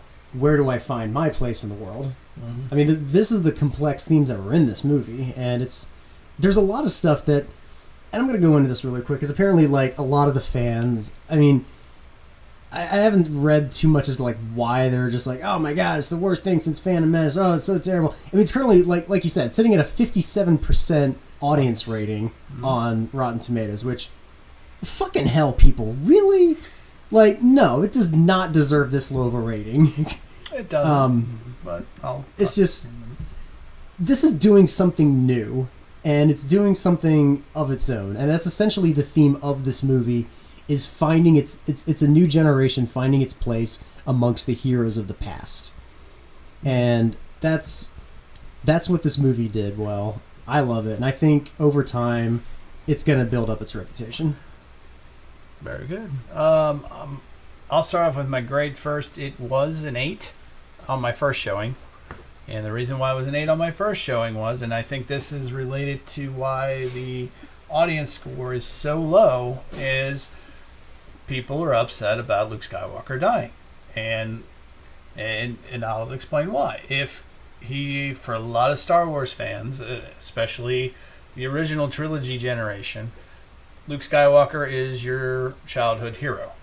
So when we didn't get him in 7, and then we finally get him in 8, and he's not who we expect him to be, number 1, which I'm not saying is a bad thing. I still enjoyed it. But we get this, he dies at the end. So it's almost my first time watching it. While I liked the movie and I gave it an 8 out of 10 at the time, I was still upset. I was upset that Skywalker was gone. I mean, this is the guy I grew up, you know, this is who I wanted to be when I held my, you know, my plastic lightsaber in my hand. This was, so because of that's why I reacted strongly, and that's why my rating dropped. I honestly, I was pissed off. And, but once I accepted the fact that he had gone, and the more I thought about the way he gone, the more I accepted, and I thought, yeah, he went out on a super high note. I was just too pissed off to see it. And I definitely, by the time I got to the second showing, and I really saw how powerful Luke is at the end to do what he did, and how he went about doing it peacefully, essentially, and doing it the right Jedi way, then I accepted that it was done right. And once I did that, and so it upped my rating. So my grade went up from an 8 to a 9 out of 10. So instead of an 8, it went up a full point because I could fully appreciate what exactly Rian Johnson was doing and what he was giving us, and how he was restoring Luke Skywalker from this broken person that just wanted to die to back to being the Jedi that he was supposed to be, and then living up to the legend status and creating an even greater legend status than he actually was. So from that viewpoint, I think that's why a lot of the audience is upset. I really do. That being said, as far as the rest of the movie goes, this movie to me is about leadership choices, how you go about it, how you evolve, whether you're master, apprentice, whatever, what it means when you actually meet your real heroes and how they may not be who you think they are. There's a lot of these resonation. It's all about leadership. It's all about how you go about life when you do meet your heroes. It's kind of like you were saying, John. I'm reflecting a lot of that. It's about finding your place in this world and how you can relate, and how do you make yourself, how do you try to emulate your heroes and find your place in the world. So that's kind of what this movie to me is about, and it's very deep, it's very complex, and it deserves multiple showings. So I would say to the fan out there, if you're mad at it, give it another shot. Number one, go in with an open mind, knowing that Skywalker is going to die, and accept that ahead of time when you go see it the second time. But do that, go in, and I guarantee you're gonna see this movie the way it's critically acclaimed to be. So and themes are a big thing. Huge. Themes are really big. They're essential to storytelling, people. It's Absolutely. not just fan service. Brian? Okay, so I'm not going to go into as much detail as you guys did. Okay. So after I saw it the first time, I gave it a 9. Okay. After I saw it the second time, I gave it 9.5. Okay. That is about where it's going to stay for me, because like we've said, there's flaws in it. Mm-hmm. Yeah. So it can't be a 10. I'm not going to talk about what themes I saw, because you guys basically covered them all. I said my favorite scene was actually the lightsaber scene, obviously, and I really enjoyed the Poe banter in the very beginning and that whole battle scene. Great comedy. For me, I think it ranks. It's my second favorite Star Wars. I got my top ones were different than yours guys' was. You guys both had Empire. I didn't have Empire. I had Return of the Jedi. Jedi. Okay. Jedi's still number one for me. Mm-hmm. And then this one, and then Empire takes my top 3. I mean, it's just the lightsaber scene alone. Just it's enough. Yeah. Yeah. Yep. I'm still processing my order right now. I'll be honest. It's up there. There's no doubt about it. But because it's obviously definitely better than the prequels. Yeah. It's definitely better than Rogue One. It's better than Rogue One, and it's better than Force Awakens. Easily better than Force Awakens. Better than Force Awakens. So it becomes down to the original trilogy. Like the original where this trilogy, falls in your original trilogy. Yeah. For me, it's better than A New Hope. I'll tell you that. Yes. I don't think it's better than A New Hope. For me, it jumps in my number 2 spot, just because lightsaber scene, we see Kylo do more stuff than Vader did. Mm-hmm. We don't really have, at the end of it, we don't feel completely defeated like we did at the end of Empire. Yeah. So, which, I'm fine with the downbeat ending of Empire, because by the time that ending came around, it made you wonder where it's going to go. Mm-hmm. Which is what I loved about it, because no movie to that point had ever taken the series in that direction. Yeah. And I think that's kind of what I admire and respect so much about this, is it's taking the new saga, the new characters in a new direction.